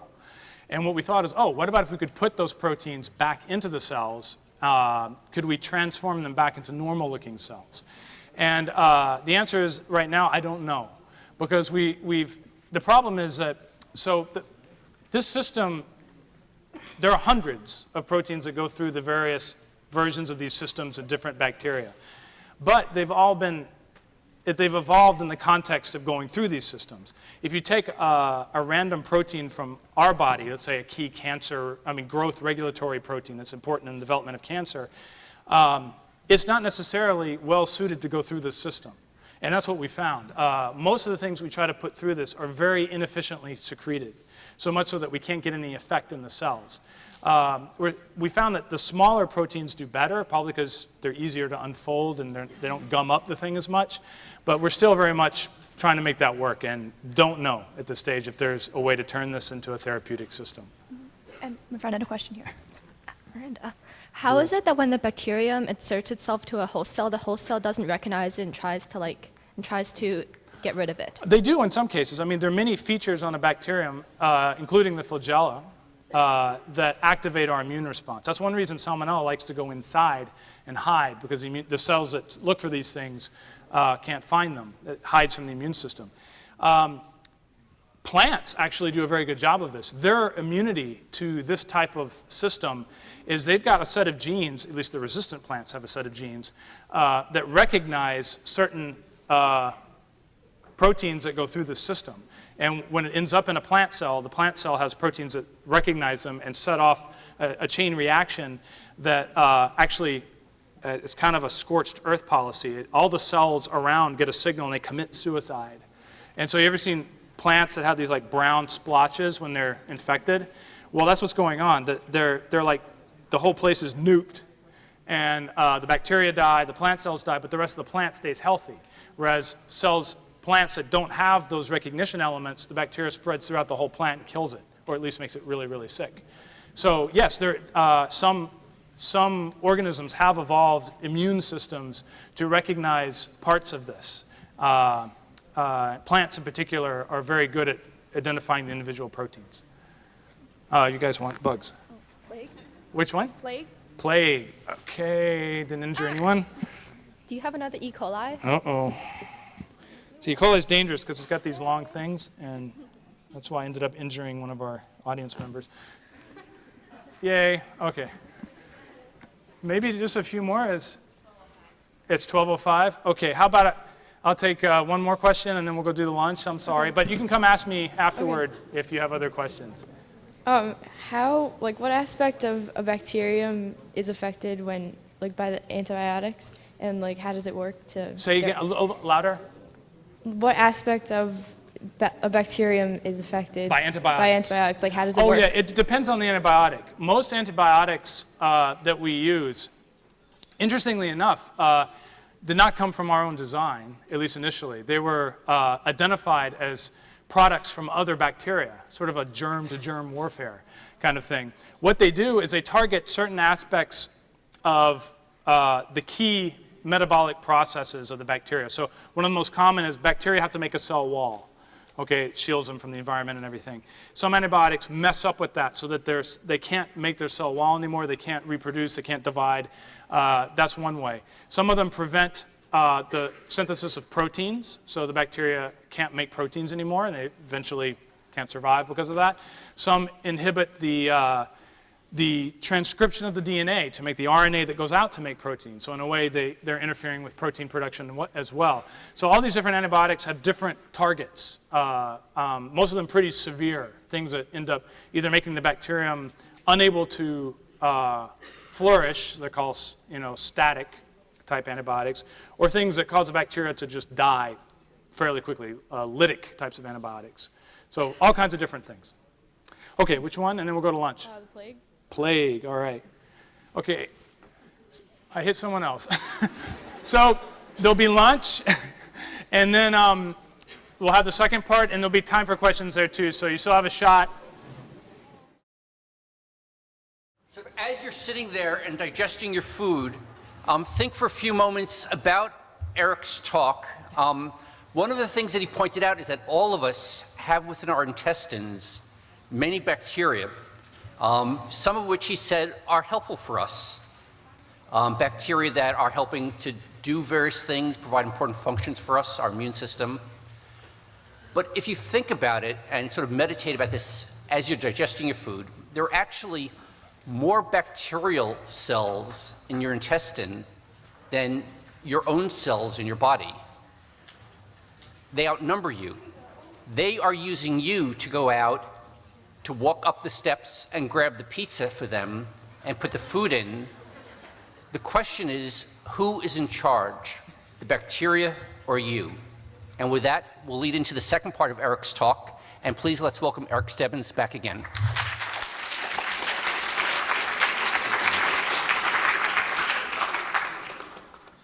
I don't like these either-or metaphors. I think we're all, one large mosaic organism with jumping genes and remnants of viruses and bacteria, with mitochondria that used to be potentially free-swimming prokaryotes. And that's what actually is amazing about life on Earth is we are mosaic creatures. And you can't think of a more bizarre and interesting history.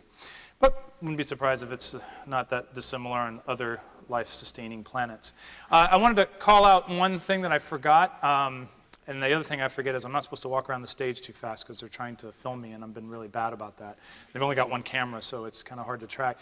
I put a bunch of three-dimensional structures of proteins here, just for you to have a look, instead of just seeing them in one form on the graphics. It's kind of small, sorry, but modern technology, I don't know how many of you know about these 3D printers. They're great. I actually use them and make musical instruments just for fun. But I think they're going to revolutionize manufacturing in the coming half century or so. But one thing you can do is you can get the coordinates for a protein, and you can print up structures and have them colored and so forth, and actually see them and hold them in your hand instead of spinning them on the graphics and so forth. So anyway, there's some, those are real structures that I think almost all but one came out of our lab, my lab, and so it's the real thing. Okay, so this is part 2 of the holiday lecture, and it's going to be a little more in-depth into the actual science. And just to remind you, we talked a little bit amongst a whole lot of other things about these virulence nanosyringes that get the bacterial proteins into our cells, or plant cells, or whatever organism they're infecting. And so the next part, I want to talk about the actual things that go inside, payloads, so to speak, the proteins. And there's sort of two ways to look at this. One is when you deliver a payload, you could look at it in a destructive sense, destroying things. And there are bacteria that put in what are called toxins for good reasons that cause just really horrific effects, devastating cell death, often organismal death, depending on the toxin. And those would be sort of this example from Aliens Let's just again. bug out and call it even, okay? What are we talking about this for? I say we take off and nuke the entire site from orbit. Nuke the entire site from orbit. It's the only way to be sure. And some bacteria do that. They will nuke the organism pretty badly. However, most of the bacteria that are around that want to coexist with their hosts do a lot more sophisticated type of interaction. The payloads are things that are subtle often and manipulate our host, sometimes make us sick, but not in a way that we die. And I'm going to try to give you an example from Salmonella of how several of these proteins that go through these injectosomes work together to achieve a particular biological effect and then kind of clean up their mess, which is very interesting. So, and I'll give you the biology on all that. So Salmonella is one of our model organisms, not because it's particularly well behaved, but because it's easy to study and is a pathogen. It's relatively easy to do genetics on it, to grow it, and so forth. And it's not horrifically deadly. You need a lot of Salmonella to make you sick, so we can work with it on the bench for the most part without wearing biohazard suits. Some other organisms aren't quite so friendly to work with. It's prevalent throughout the world. In the US, there are, these are just stats I pulled off online, probably last night, on the order of millions of infections, tens of thousands of hospitalizations, and a couple hundred deaths, 400 deaths a year or so, whatever. That doesn't sound too bad, and that's because of a lot of the modern food processing. We're very careful with our food, with our water supply in particular. It's a much bigger problem in the agricultural industry. Salmonella has a very broad species tropism. It can infect humans, but it can also infect cattle. Many of you know that it can be in your pet turtles. That's where human beings, at least in modern era, often get infected. However, it's also prevalent throughout the world. And there aren't very good numbers on this, but we're talking about instead of a few million, tens, maybe hundreds of millions of infections with the food poisoning version of Salmonella. And as you remember, the red version is the typhoid fever-causing version, which is a lot more deadly. It spreads more systemically through your body. So let's return to our little analyze the life cycle of your pathogen diagram. So with Salmonella, you'll start with, let's say, contaminated water or food that you ingest. This will end up, some of them will survive the harsh conditions in your stomach, and they'll end up in your large intestine, and that's where things start to happen. That's where these injectosomes are turned on, where they start injecting factors into our host cells and invade our host cells. If you remember from what I showed you, and I'll keep coming back to this little video to remind you, then in the end, they want to get out again to complete the cycle. Part of their program is to cause a lot of inflammation, particularly fluid secretion, which leads to intestinal distress and diarrhea. So I had my postdoctoral mentor used to introduce his talks to his medical student classes as saying that he was all about diarrhea. That usually got their attention. Again, a question would be, if you want a practical societal utility point of view, not just what's interesting about how all this works, but where might we intervene? Obviously, we can try to keep bacteria out of our food.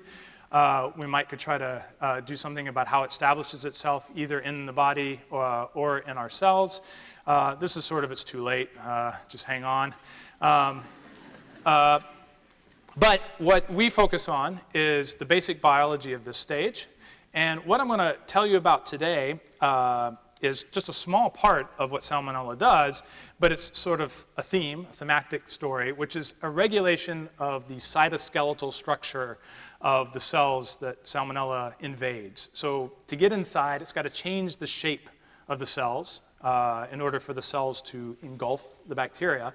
And all of that is orchestrated by proteins that Salmonella injects into the cell. So this is all a bacterial-driven process. And I won't show you all the factors that involve this, but I'll show you 3 of them that I think tell the story in kind of an interesting way. So this is just an EM micrograph of Salmonella on intestinal cells. You can see the shape of the cells around them starting to ruffle and change. That's characteristic. Here's some videos. I've kind of highlighted places where interesting things happen. This is what happens in response to the bacterium. You see these large kind of splash or starburst patterns. This is changes in the cytoskeletal structure of the cell's shape, all orchestrated by the bacterium. What is the cytoskeleton? Cytoskeletal structure involves the cytoskeleton. Just make sure that we all understand something about that. This is some images of cells that have been visualized under a microscope that detects fluorescence of a compound that binds to a protein called actin.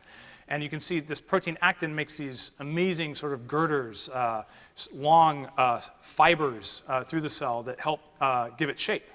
That's basically what the cytoskeleton is. It's various proteins that assemble into the infrastructure that gives the cell shape. And actually, Sandy is one of the world experts on imaging and studying what cells look like and how things work. So I shouldn't say too much of this because he'll come up and start correcting me. Cellular scaffolding in some degree. But this is what Salmonella has to play with to modulate the shape to get inside. Here's just a little video I stole from the Harvard group that made this really beautiful thing. Just to fly through the cell, and you can see sort of how these things are put together. I got rid of the music. There's usually some, this would be actin, monomers polymerizing, they get cleaved. There's all kinds of regulation. You make filaments, you break them, microtubules, which are important for all kinds of vesicle trafficking. Here's a vesicle being walked along a microtubule. I mean, it's an artistic rendering, but that's basically what some of these things sort of look like from some of the imaging that we've done. So this is a very dynamic system, depending on the cell and what's going on. For example, like immune cells that need to move around to hunt down microorganisms or other things and need to surround them and take them in. They're constantly changing their cell shape, and this is a very dynamic process. So then let's revisit this video I showed you. So this would be Salmonella coming in. So if you remember, here's this injectosome that I spent the first part of the talk introducing you to. But now I want to focus on what goes through the system and what some of these proteins are doing, and I'll highlight these here. So sometimes to change the cell shape, you can deregulate complicated networks in the cell, and that's what's going on here. Sometimes you can directly interact with the scaffolding proteins and encourage their polymerization, their filament formation in the place you want. For example, right underneath the bacterium to take it inside. Sometimes then you might want to clean up the process and turn things off so that when the thing is inside, the cell's not ruffling and calling attention to the immune system and saying something's wrong here. And that's actually what Salmonella does. And I'll give you examples of each of these 3 cases I just showed you. So that's what I mean by this. So direct and indirect changes in the cytoskeletal structure produced by actin. And that's the one we'll focus on. So there are going to be these indirect methods that lead to these ruffles and turning them off by interacting with proteins that are part of regulatory networks, very complicated, that lead to changes in cytoskeleton.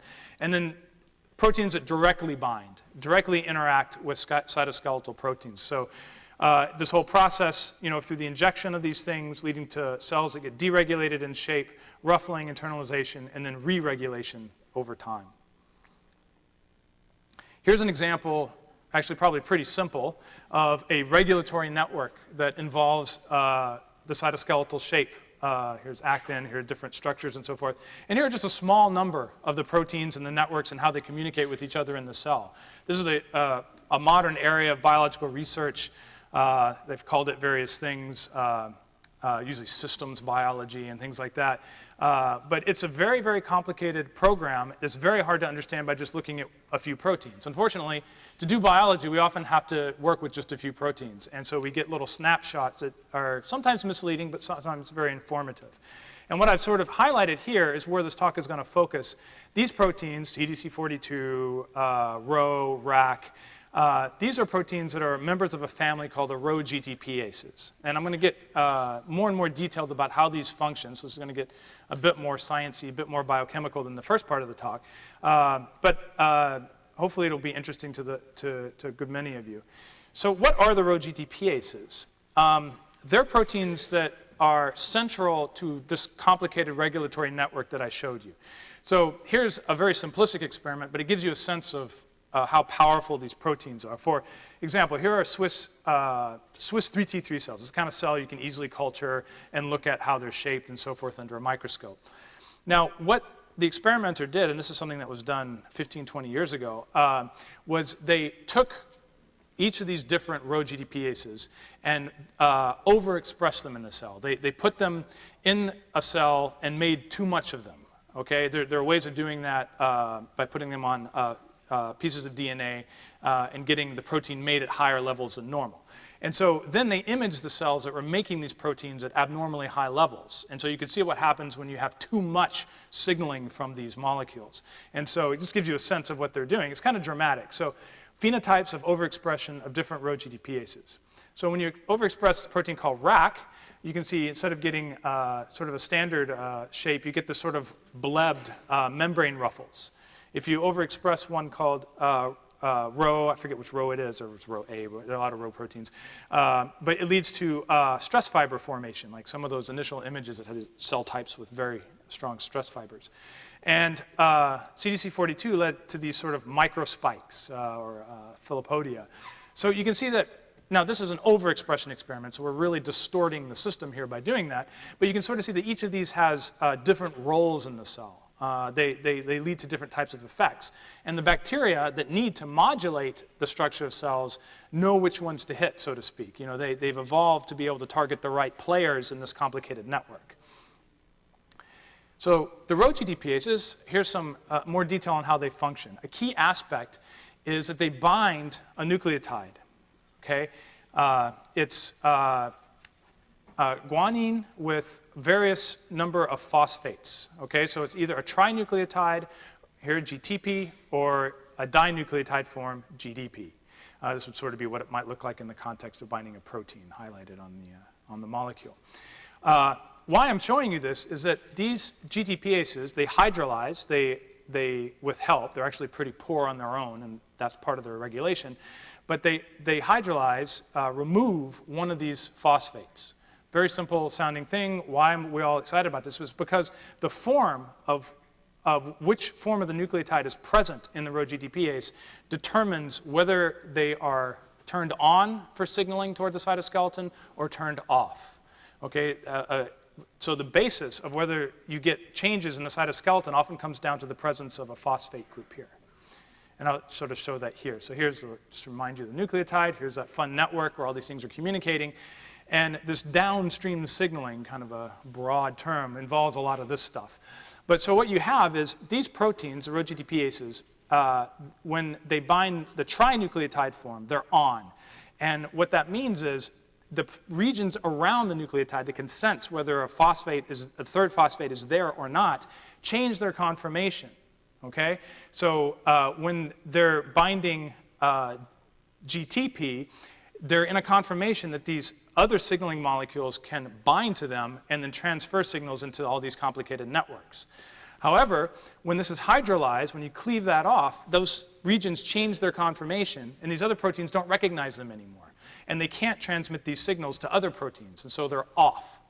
And so the cell, this is because cell shape is obviously very important, has all these really complicated mechanisms for regulating whether they're on or off. I'm just going to mention two of them because it relates to the salmonella case that I'm going to talk about.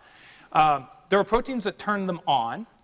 These are nucleotide exchange factors, G for the guanine. So what they do, broadly speaking, is they interact with the version that has 2 phosphates, cause that nucleotide to fall out, enhance the chances of that happening, so that a trinucleotide form can then go in, which has higher affinity.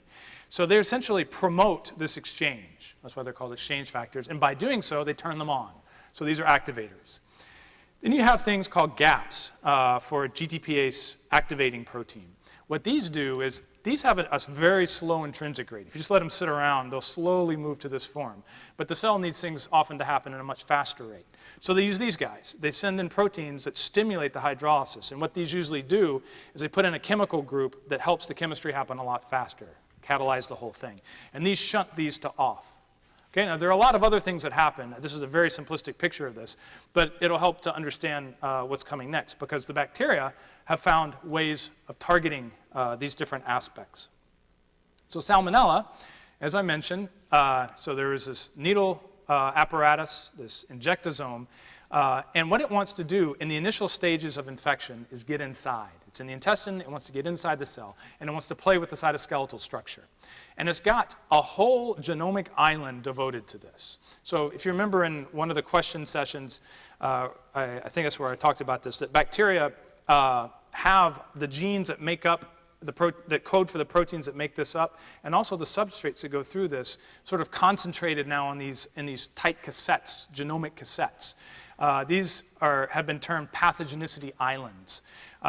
And all the genes are all next to each other, and you can see evidence that they've been swapped around.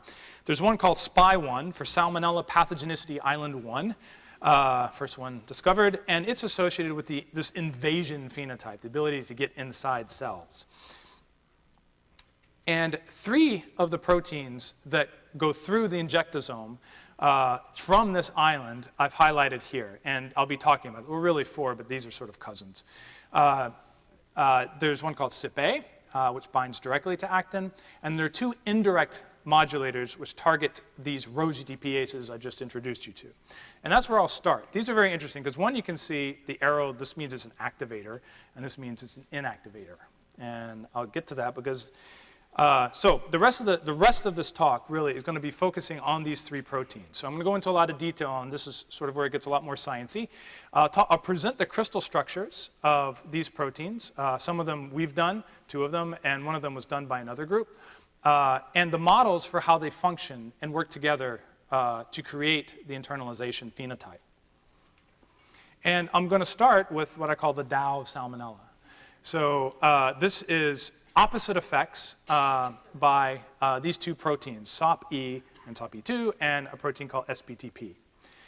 So SOP-E happens in the beginning stage. So it's an exchange factor for the Rho family. And so it falls into this category. These would be the GEFs, turning them on. So it enhances the exchange of nucleotide so that you get the trinucleotide-bound form, turn these things on, and a part of the downstream effects are actin reorganization. So you get these cytoskeletal changes. The second one, the flip side, so that was the yin, this is the yang, is a protein called SBTP, and it's a gap. It turns them off after the bacterium is internalized. And I'll show you the crystal structure of that and how it actually contributes to enhancing the hydrolysis of this nucleotide and shunting this whole pathway to off. So, the yin and yang. Oh yeah, and I don't know why I put this, but I think I did that this morning. Well, it was kind of fun because, you know, we have these interesting ideas about opposites in our philosophies, and the Chinese have been very strong in this particular idea of sort of in nature, the opposing forces that lead to some sort of a balance. And I find it really fascinating that we find a great, illustration of this in a host-pathogen interaction with a bacterium that wants to get in and so causes some problems, but then kind of cleans up its mess so things aren't too bad, and the host doesn't die and it doesn't die. And you get something out of the whole process for everybody. Well, I don't know what we get out of it, but so let's start with SOP-E. This is the GEF, the exchange factor. So here's what it does. It binds to one of these Rho GTPases called CDC42. The names are awful, I know, but a lot of these come from genetic screens and so forth, and they're not named in easy ways to remember. and catalyzes nucleotide exchange. In fact, if you just take SOP and put it in a cell, you can, like I said, do these overexpression experiments like they did with RAC and Rho to change cell shape.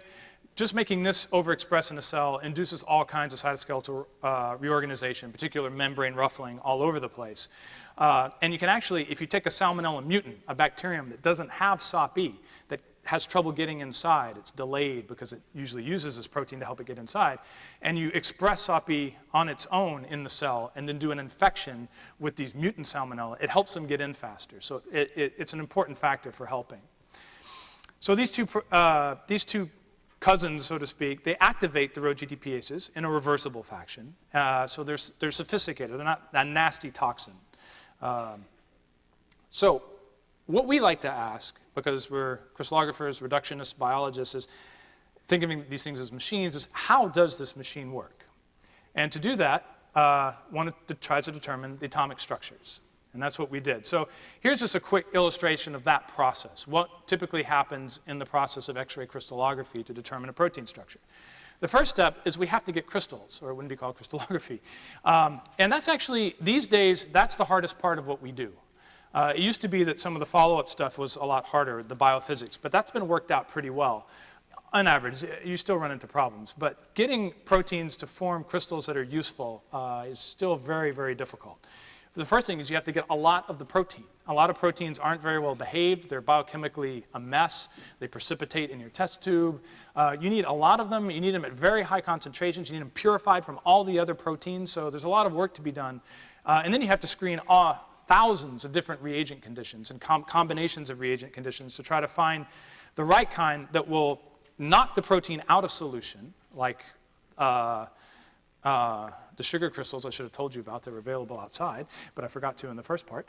But we'll make them come out in a way that's useful. So then once we get these nice crystals, which often involves a lot of protein engineering, we then hit them with X-rays, as I mentioned. This shows an example of how that might be set up. I mentioned we cryo-cool them. We make them very cold so that the X-rays don't cause a lot of chemistry that destroys the crystals. And this is an example of how that would work. We put them in a loop with essentially an antifreeze because we don't want ice to form. Ice crystals will destroy the protein crystal because they're strong and they have their own structure. What we want is we want this to be super cooled to way below freezing conditions, but we don't want any structure in the solvent. So we want it to be an amorphous solid, if you will. And that's why it's clear. So this is super cooled to liquid nitrogen temperatures, but it's got an antifreeze. There's no ice. And you can see the crystal embedded. We hit it with X-rays. And what we get from that, the data we actually collect, the only data we collect, is this. When the X-rays hit the crystal, there's a whole physics that describes how they essentially scatter off of the electrons in the protein, and they form these spotted patterns, these arrays of different intensity spots. The reason that they're discrete and they're not blended is because we have so many repeating crystal units that it forms this discrete pattern. It's part of the mathematics of the scattering. But that's the physics of it. Then what we can do is once we collect this data, we can use the physics again to an inverse Fourier transform, for those of you who like that sort of thing, and reconstruct the electron density that created this scattering pattern. Okay? So, and there's a lot of tricks involved with that I won't go into. But then what we get is, ignore the chemical model for the second, but you see this blue and red stuff? That's what we get. We get a map where each point has an intensity for how strong the electron, how much electron stuff is there, so to speak, the electron density. And we can contour that to various levels and get shapes. When we do that correctly, if the data is good, you can see that it forms the shape of the molecules because you've got the atoms here and the electrons around them, and so the shapes will correspond. And that allows us to essentially visually build a chemical model for the protein. We know where every single atom is in this protein, and we can model it into that electron density. That would be a tyrosine, aromatic amino acid here. There's its hydroxyl at the end. So we do that for the whole protein, and we get the three-dimensional shape of it.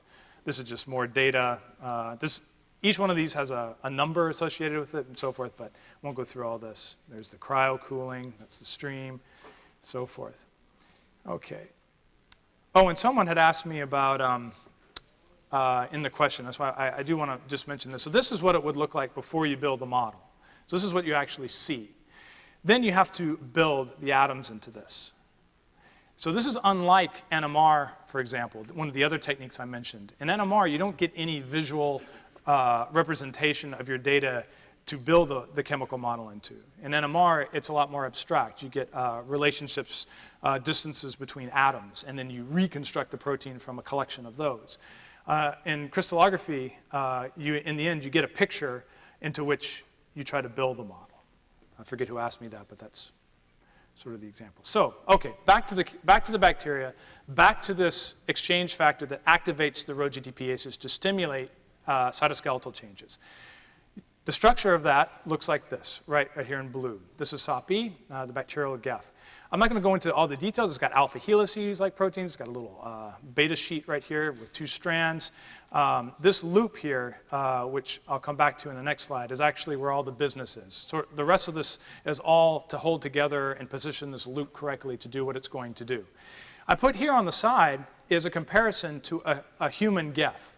So this protein does the same function as the salmonella protein. It activates the Rho GTPases by stimulating exchange in CDC42, just like this one does. But maybe you can tell if you haven't looked at protein structures, maybe you can't. It'd be easier if you could spin it around. But these, although there are a lot of helices in each one, the structures are totally different. Okay, the arrangement, the 3-dimensional architecture is very, very different. So not only that, the key region that does the work is actually this residue right here, this lysine, and not this little loop here that's a bunch of glycines, actually. So the next slide, I'll show you how it works. So here would be the protein when it's bound to a nucleotide. When there's a nucleotide present, these 2 key regions, which I should have mentioned in the other slide, called switch 1 and switch 2. Switch because this is a switch protein that goes from on to off. And it's a conformation of these 2 regions colored here that determines whether it can bind these effectors. So switch 1 and switch 2 are closed up.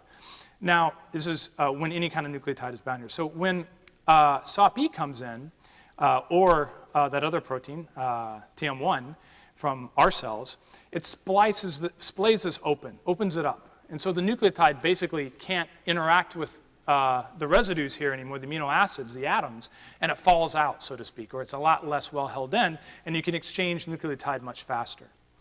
So that's what this does. SOP-E, the whole basis for the activity of this molecule is this loop. It recognizes the protein with these other elements and then stuffs this loop right in here, pushes these bits apart, opens it up for exchange of this small molecule, this nucleotide. And basically that's what our protein does as well through a different method. So this one, the bacterial factor has this loop that comes in and shoves itself. Our protein has this little helix here that inserts this lysine residue that achieves a very similar thing. So this is one of these, it's a novel mechanism because it's a loop, but it's also a very similar type of result, something that one might call a convergently evolved mimic of host proteins, if you will. So that's a kind of a theme that's come up, and is in the case of each one of the proteins I'm going to tell you, is a lot of times bacteria, what they'll do to modulate our biology is to mimic our own proteins in sometimes copycat fashion and sometimes a very unique fashion, as in this case, but achieving the same result. So that's the yin, if you will. That's the activation of the GTPases. It turns everything on, helps lead to cytoskeletal changes. But I mentioned that salmonella has an opposing force, and that's activated after it's internalized and turns these things off. And that protein is SPTP. And it stands for salmonella tyrosine phosphatase, because phosphatase. It was the first enzymatic activity associated with this protein, but not the one I'm going to be focusing on. So let me give you an example of how SPTP is important. So here's an uninfected cell. The bacteria and the nucleus show up in this blue kind of cyan-looking color, and the red is, again, the fibers of actin. So then when you infect with a wild type, not a mutant, but a normal salmonella, after an hour, you see the cells have lost these structures, these long fibers. They're all deregulated. All kinds of stuff is happening right around the bacteria. That's the membrane ruffling. They get internalized. But then you notice in the wild type, 4 hours later, things look back to normal. However, if you look at a mutant of salmonella, it has a deletion, an SPTP. The gene's not there anymore, the protein's not made. 4 hours later, the cells have not recovered. Okay, they're still ruffling like crazy. And so that's what triggered the idea of what this protein might be doing. So how is it doing that? Well, I won't go into too much about it. This just tells you how the protein's put together. I'll tell you a little bit about this because it's interesting, to me anyway. These bacterial proteins, well, it's the details and how well made these things are for their function. So, for example, the activity that happens in our cells, this one has two. The gap is what I'm going to talk to you about, but it has another domain that you'll see, but I won't go into. Is on this end of the molecule. This is a linear representation from the first amino acid to the last. But at the beginning is a part that I've labeled translocation. It's a bunch of sequences that are not related to what it's doing inside the host cell, but are related for it being selected from all the other proteins in the bacterium and engaged with the injectosome, the needle syringe complex, effectively. So it's got like these two functional bits. It's got this bit that helps you get it into the host cell here, and then it's got the stuff that's working within the host cell. So modular structure to this thing. So here is some X-ray crystallography results from looking at the complex of SPTP with RAC. So here's RAC1. It's one of these GTPases. Here's the nucleotide right here. And it's in green. Here's the switch 1 and switch 2 regions, the key regions that determine whether it's on or off. And again, it's the form of the nucleotide here. And in cyan and in purple are the two different domains of this bacterial molecule. So the tyrosine phosphatase domain that I'm not going to talk about is in purple. It's actually the bigger of the two domains. And nestled up against it is this kind of helical, cylindrical region. And this is the gap, the GTPase activating domain. And all the action for this happens right here. This arginine residue coming off of this helix right here extends into the active site and does something very important. It catalyzes the reaction. And that's what I'm going to show you. So then if we were to start kind of outside, zoom in into the active site of the molecule. Here's the nucleotide again. Here's that key catalytic arginine. And I'll go through this bit by bit. I won't go through all the details here, obviously. It's a bit complicated. But it gives you a sense of the kind of detail we get. This is the molecular machine right here. This is the equivalent of the car engine. And these are the details. So what's going on here? So here's the nucleotide, just to keep you oriented. Here are the phosphate groups of the nucleotide here. In green is the GTPase, except for the switch 2 region in red. And here in blue is the salmonella protein, the gap. And here's that key arginine. There's some other residues doing some important stuff, actually, and I'll get to that. So first of all, what I have in this complex is what we call the transition state for the chemical reaction.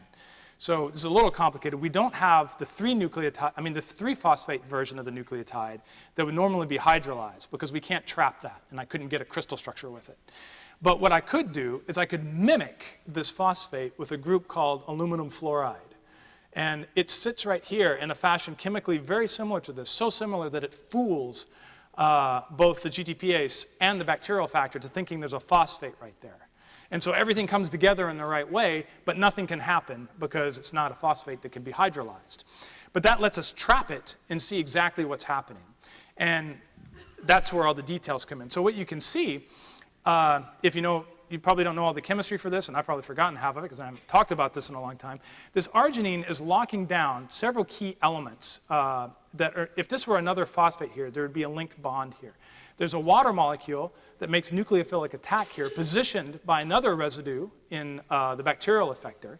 And so what you have, and there's some other, I think it goes forward here. Yeah, this constraint, this is the water. There we go. And then some other residues which lock down the nucleotide. So basically what happens is this bacterial effector here is locking things down, interacting with residues that are important for the hydrolysis of this phosphate, and then helping to position a key residue that positions a water molecule for the chemistry to happen.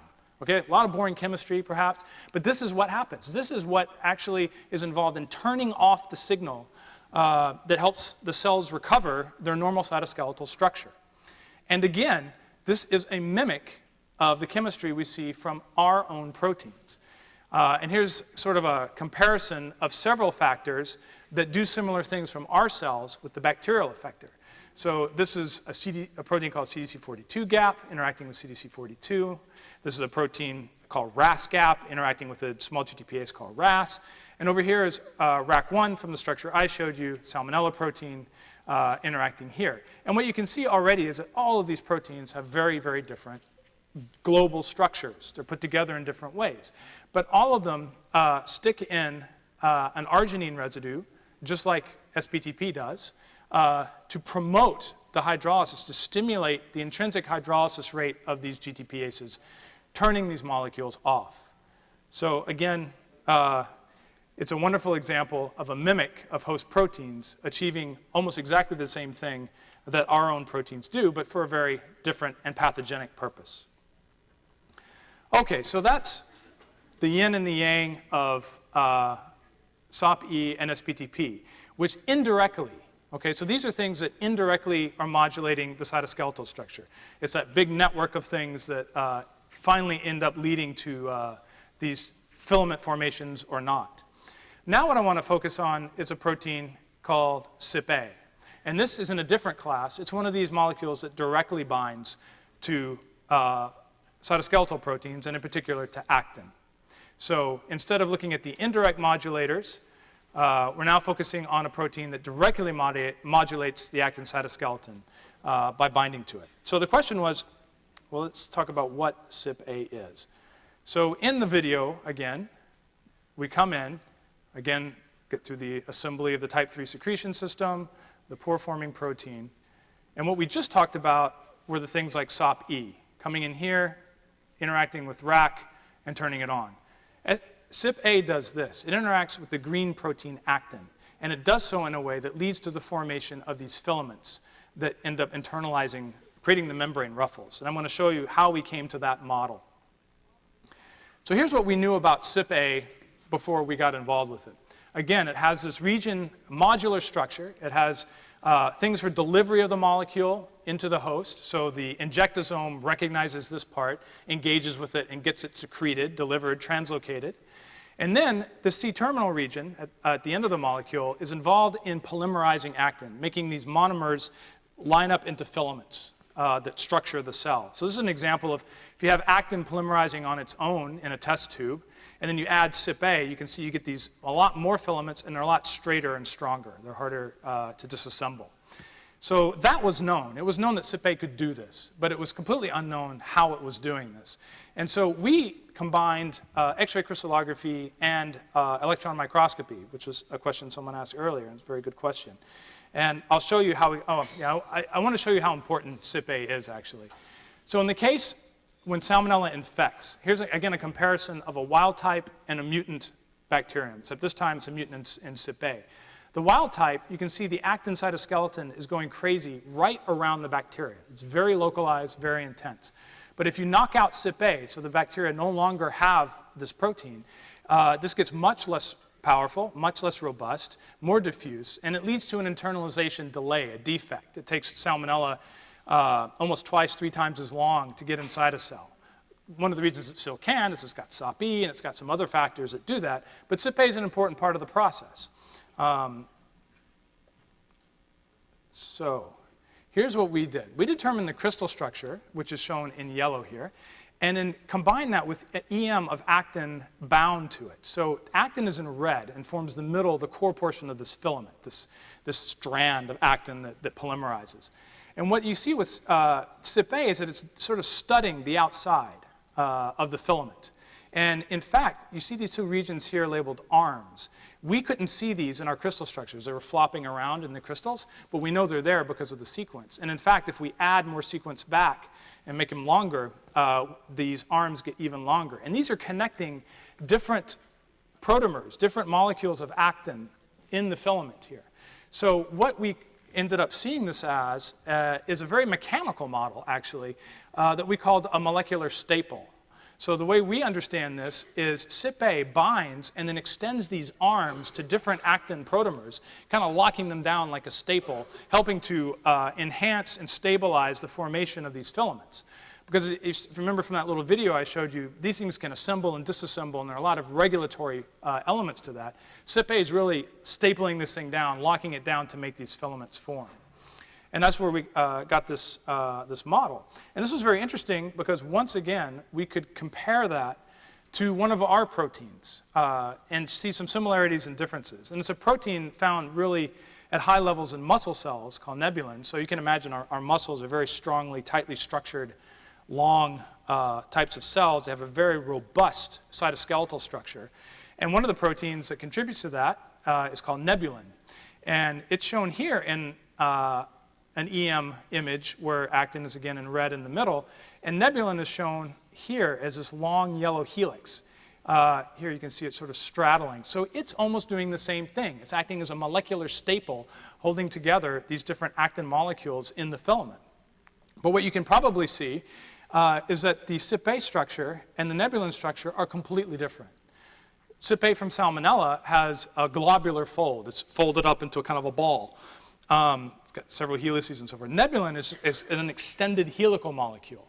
So CypA has a core and then extends these long arms, but nebulin doesn't have any kind of a core at all. It's just one big long staple, so to speak, and so connecting these different molecules. So again, it's a case where the function has been mimicked. The bacterial factor is mimicking our cellular protein, but it's doing so through a completely different structure. It's come up with its own solution to this problem.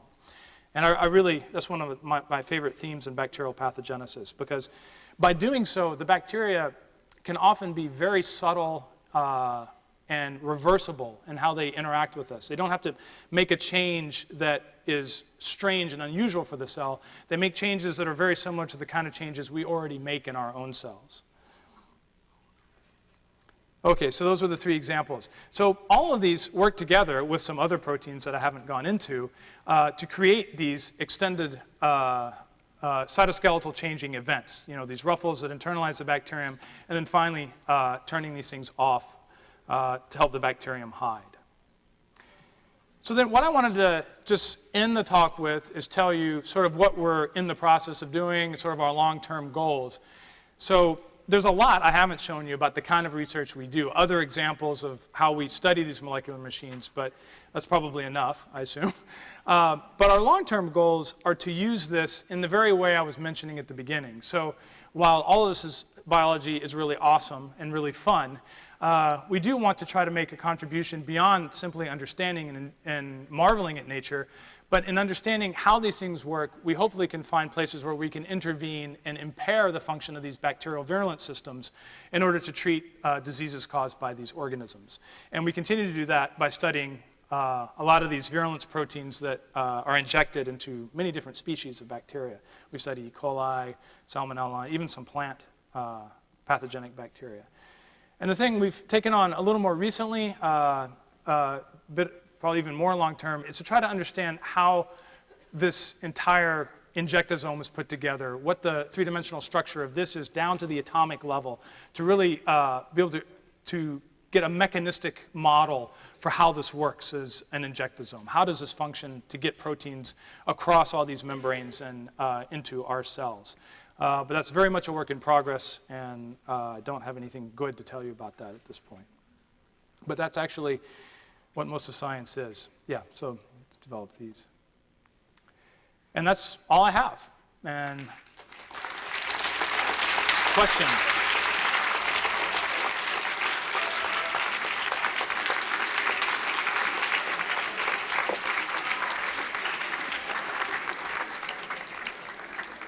Toy time.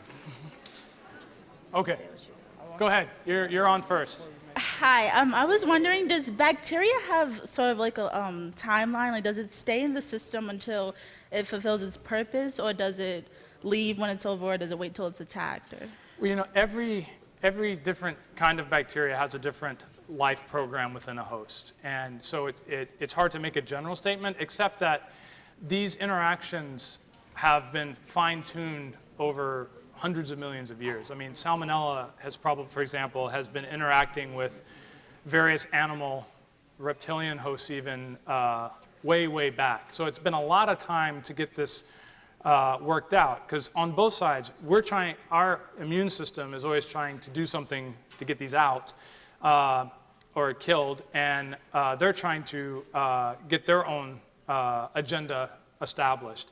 And so you have a trade-off. So what you have is a system that usually, that's why, when someone gets sick with salmonella, it takes a fairly well-defined period of time before they get well, outside of antibiotic use and so forth. So that's because, yes, these systems have sort of a stable equilibrium between the immune system, the host, and the pathogen, but it does depend strongly on the organism. So there are, for example, tuberculosis can live dormant inside people for most of their lives. Most people don't get sick with tuberculosis. They just carry it. Probably a third of the world, 1 out of every 3 people on Earth, at least has been exposed to TB. And that's a long, long sort of period of interaction, lifetime's worth. Salmonella is within a week, it's over. Other bacteria, it's even faster. So it depends. Thank you. Do you want a microbe? Sure. What kind? Typhoid. Typhoid, okay, the red one. All right. Ready? All right, good catch. Okay, this side. Hi. So I know you're talking about overexpressing the Rho GTPases before. Yes. What would happen if you underexpressed them? Like what would happen if you had less than? Well, they're the endogenous molecules, first of all. So you would have to suppress the endogenous expression. And actually, I haven't seen the data on that. I'm not sure I'm sure people have done it with all of them to varying degrees. There's some redundancy built in, so for certain types of assays, you might not see any difference. For certain types of cellular functions, you would probably see things. Like, for example, phagocytes, macrophages, things like that need to move around a lot, you would definitely see an effect. And in fact, some pathogens inhibit those processes, so suppress them so that these organisms can't eat them, can't phagocytose them. But I really haven't seen any carefully controlled suppression studies in general on different cell types to answer that. Sorry. Okay, awesome. Did you get a microbe already? She did, but I didn't. Okay, you have one. Can I have the plague? Sorry? Can I have the plague? Oh, okay. The plague, you know what? We're out of plague. Do you have typhoid then? I do, and I think it's our last typhoid. I'm sorry, I know. You can fight for them afterward. Okay, this side. Does the nanosyringe alter its shape depending on what organism it's binding to? Say, what was the first part Does again? the nanosyringe alter its shape depending on what organism it's binding to? So, in terms of the injectosome itself, it does vary a little bit in terms of which organism is producing it. There's some divergence, but it's very, very similar overall. But there are some differences. It doesn't change based on, like, if salmonella is infecting me or infecting a mouse. It's still, the genes are the same. It assembles, as far as we can tell, the same sort of apparatus. But the one in Shigella versus the one in the plague pathogen versus the one in salmonella versus a plant pathogen, those have diverged a little bit. And they make slightly different, or in some cases, not slightly different. Like a lot of the plant versions have an extra sheath that goes on the outside of the whole thing. So that's where you see more differences in the overall appearance of the syringe. Any other question? No? Okay. All we have left is food poisoning. So, you don't want food poisoning? Hi. My question's pretty much almost the same as the first one because it was what I was going to ask. But why is it that some things stay dormant and don't go active right away compared to others? That's a good question. For example, TB, I mentioned. What goes into making TB able to live within a host for decades? And then reactivate sometimes. And why does it reactivate? Those are very ongoing research questions. So we don't understand a lot of that. Be nice to understand that, because if we understood what makes them able to live so long, we may be able to mess with that system and make them unable to survive within their hosts and maybe eradicate TB. But we haven't been able to do that. So we don't know in most cases. I mean, we know some aspects of what makes it happen, but the general, in general, we don't really understand it very well. Well, you get food poisoning. I'm not catching. Close.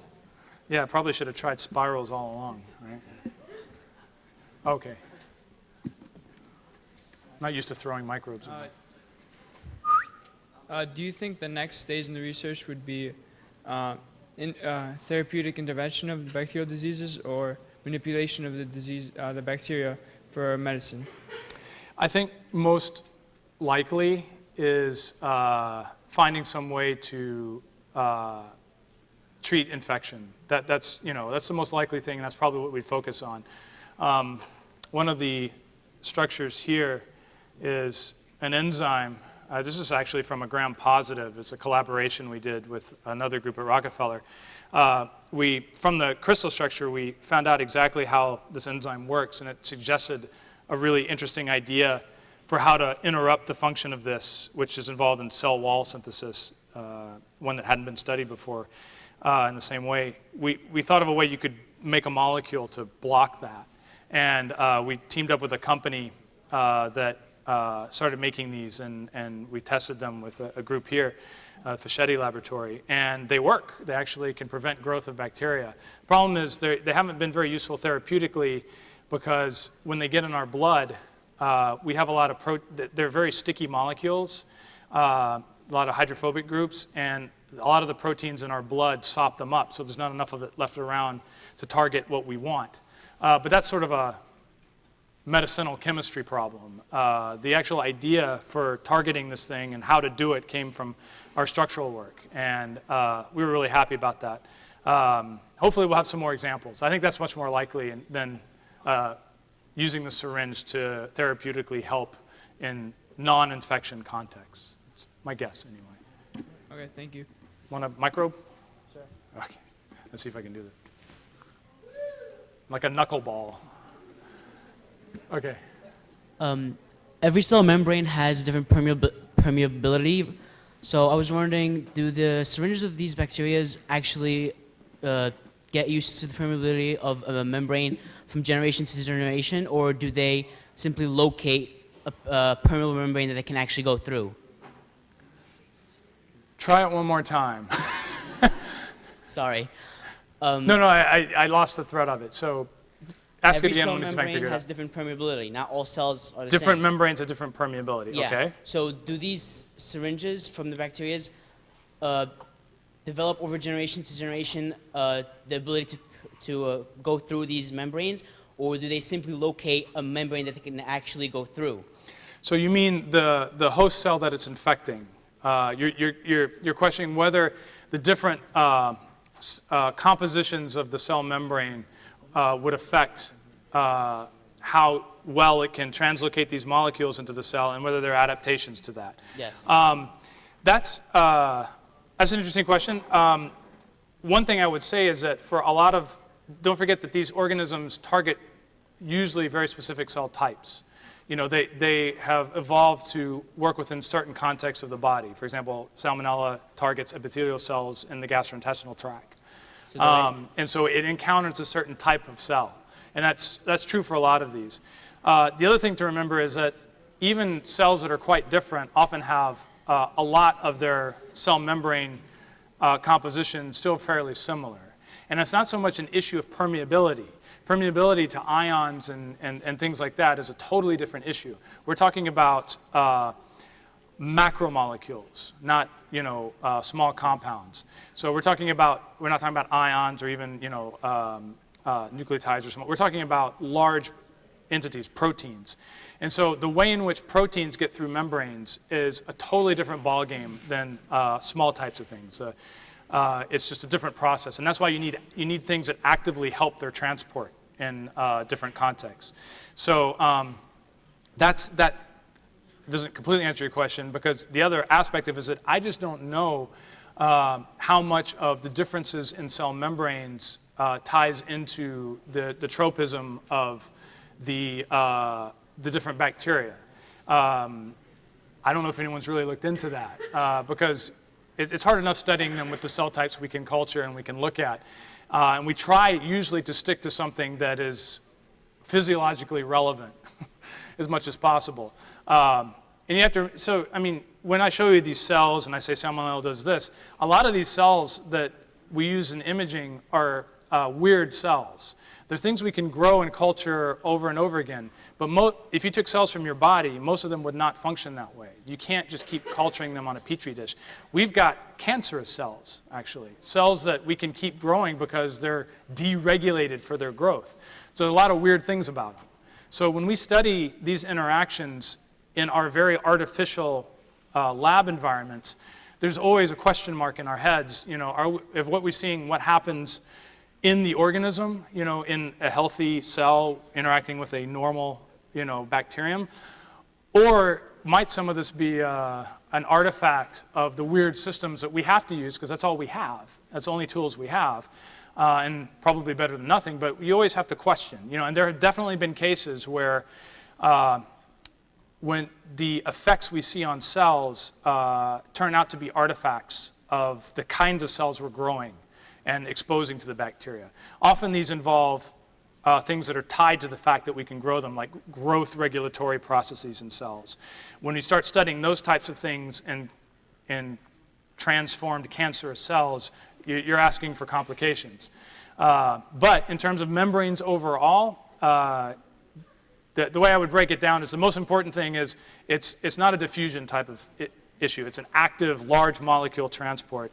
And, but I don't think there's been a lot of study of generally like which different cells can each organism go into and what's the reason for that. Well, the reason I asked is because nerve cells have like an extra coat over them, but there are bacteria that can use the syringe and they cause Guillain-Barré or other syndromes and diseases. But if it's given to the same bacteria given to a liver cell, which doesn't have as much as a protection or less permeability than a nerve cell, it does nothing to it. It's unable to actually. Yeah, so it could be because of the structure around the membrane. It could also be the composition of proteins that are embedded in the membrane. There are a lot of receptors that pathogens use to recognize, to attach, or even to orchestrate their program. So it depends on, it's pretty wide range at this point. Viruses or bacteria, they all have those types of issues. So whether you're talking, at least if you grab a random pathogen and say it infects this type of cell, but it can't do anything to this type of cell, there could be a lot of different reasons for it. And if you have a particular case in mind, pathogen and cell, then we'd have to look at that, in particular. And probably I won't even know why, depending on the case. But that's a lot of things go into it. Last one. Sorry. Oh, that's bad. The worst for last. However, you can get lots of salmonella at the local delis. So,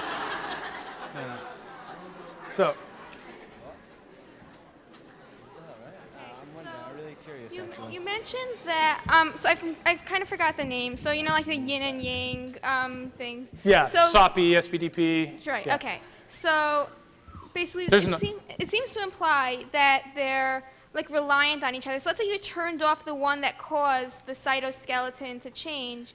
Would the other one like cause some kind of a bad effect, or could you just do that? Yeah, right. So if you were to use one or the other, yes. In fact, you get weird effects on the cytoskeleton. I'd have to go back and look at the papers because I can't remember what the effect was. But initially, they had the wrong idea about what SPTP did because they were just overexpressing it in cells. And they say, oh, it's another one of these things that messes up the cytoskeleton, and it's a toxin.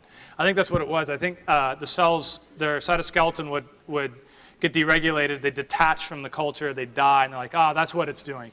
So So you just can't like turn one off. You can't like just turn the harmful one off. They like rely on each other. Well, yeah, and so this is actually this is a case where the biology gets even more awesome, and I didn't go into this.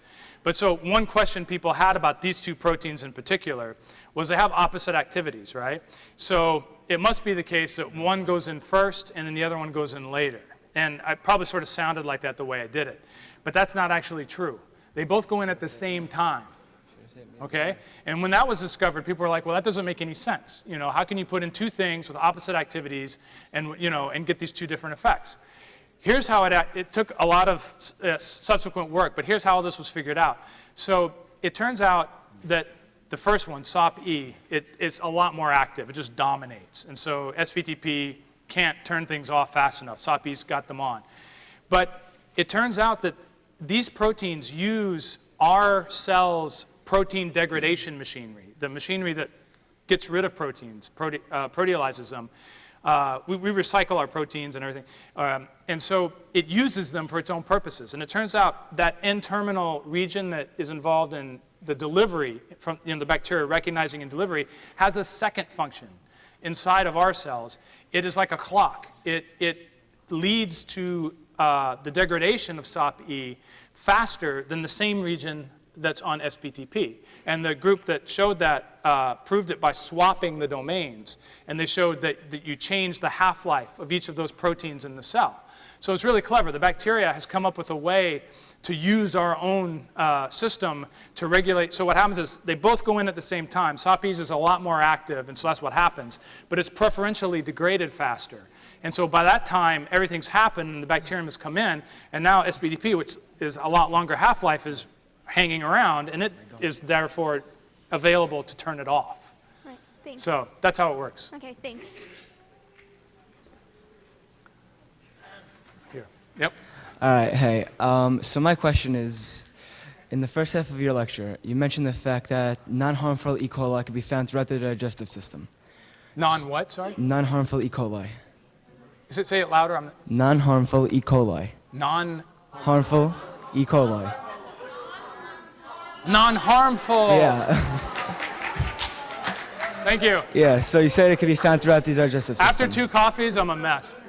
So my question is, so once someone's finally infected by a harmful E. coli, how do they differentiate between the two? Well, so there's a lot of differences between pathogenic and non-pathogenic strains, including the fact that the immune system, so they've diverged for some time. And so not only are there systems that create pathogenesis different, but even some of the aspects of their surfaces are different and so forth. So the immune system actually can recognize some of these as harmful. Now, part of the reason we don't recognize or get rid of and mount a response against our non-harmful E. coli is a bit of a mystery. It's a very active area of research, so how we tolerate, what kind of communication is going on between the ones that aren't hurting us and the ones that are. And sort of a microbial pathogenesis immunology question. But there are certain aspects to the pathogenic E. coli that are flags to the immune system. And actually, the tip of the needle is very immunogenic. It's one of they've actually tried to use it in the creation of antibodies and so forth. But so the body can recognize certain aspects of that. So by what I meant by I also meant by doctors. How do doctors know, like when they take a strep culture to see if you have something, how do they differentiate between a good one and a bad one? Not just the body. Oh, you mean how would we differentiate? Yeah, as in intellectually and not how do our bodies do it? Well, it's actually not that hard in some ways. You can differentiate between different strains often just on genotype. You know, for example, if here's a simplistic example that's probably not used, but in theory, if you've got a pathogenic form of E. coli and it's got one of these systems, it's going to have the genomic island for that, right? It's going to have all the genes, whereas the non-pathogenic won't. It would be very easy to do a fast sort of DNA-based sampling to see does the organism you cultured have one of these things, and if it does, and it's a pathogenic form of E. coli. And in fact, we've sequenced so many genomes from these guys. In theory, if genomic science were applied in the hospitals to the degree that they could be, which would require a lot of investment and changes in how we do things, but you could probably figure out what strains of everything that's in you at any given point. You could even try to figure out the different makeup of the good bacteria. And because one thing they're finding out is there are differences among all of us, even in the populations of the different bacteria that we carry. And that may affect our health. It may affect our propensity to gain weight, to have certain diseases and so forth. And so in theory, we could just use sequencing. In practice, what has been used is antibodies to the bacterial surfaces. So even in pathogenic salmonella, for example, they have all these serotypes. And so you have different reactions from different sera to different strains. Now, there's a big debate now whether you want to call those different strains, because what's happening to what the immune system can recognize as opposed to what's happening genetically inside, and therefore what kind of organism it really is a bit of a debate. There are often a lot of things that aren't matching up between those two. But that was a very easy and useful thing to do in the past. Now we could start using genomics, and I think we probably will. Thank you. Okay, you want me? Yeah, if people need to leave, you can leave. Oh yeah, so why don't we do it this way then? Yeah, so people can leave, and so you don't feel guilty, we'll just say it's over, and everyone who wants to talk to me can come down here, and I'll answer whatever questions until I can't talk anymore.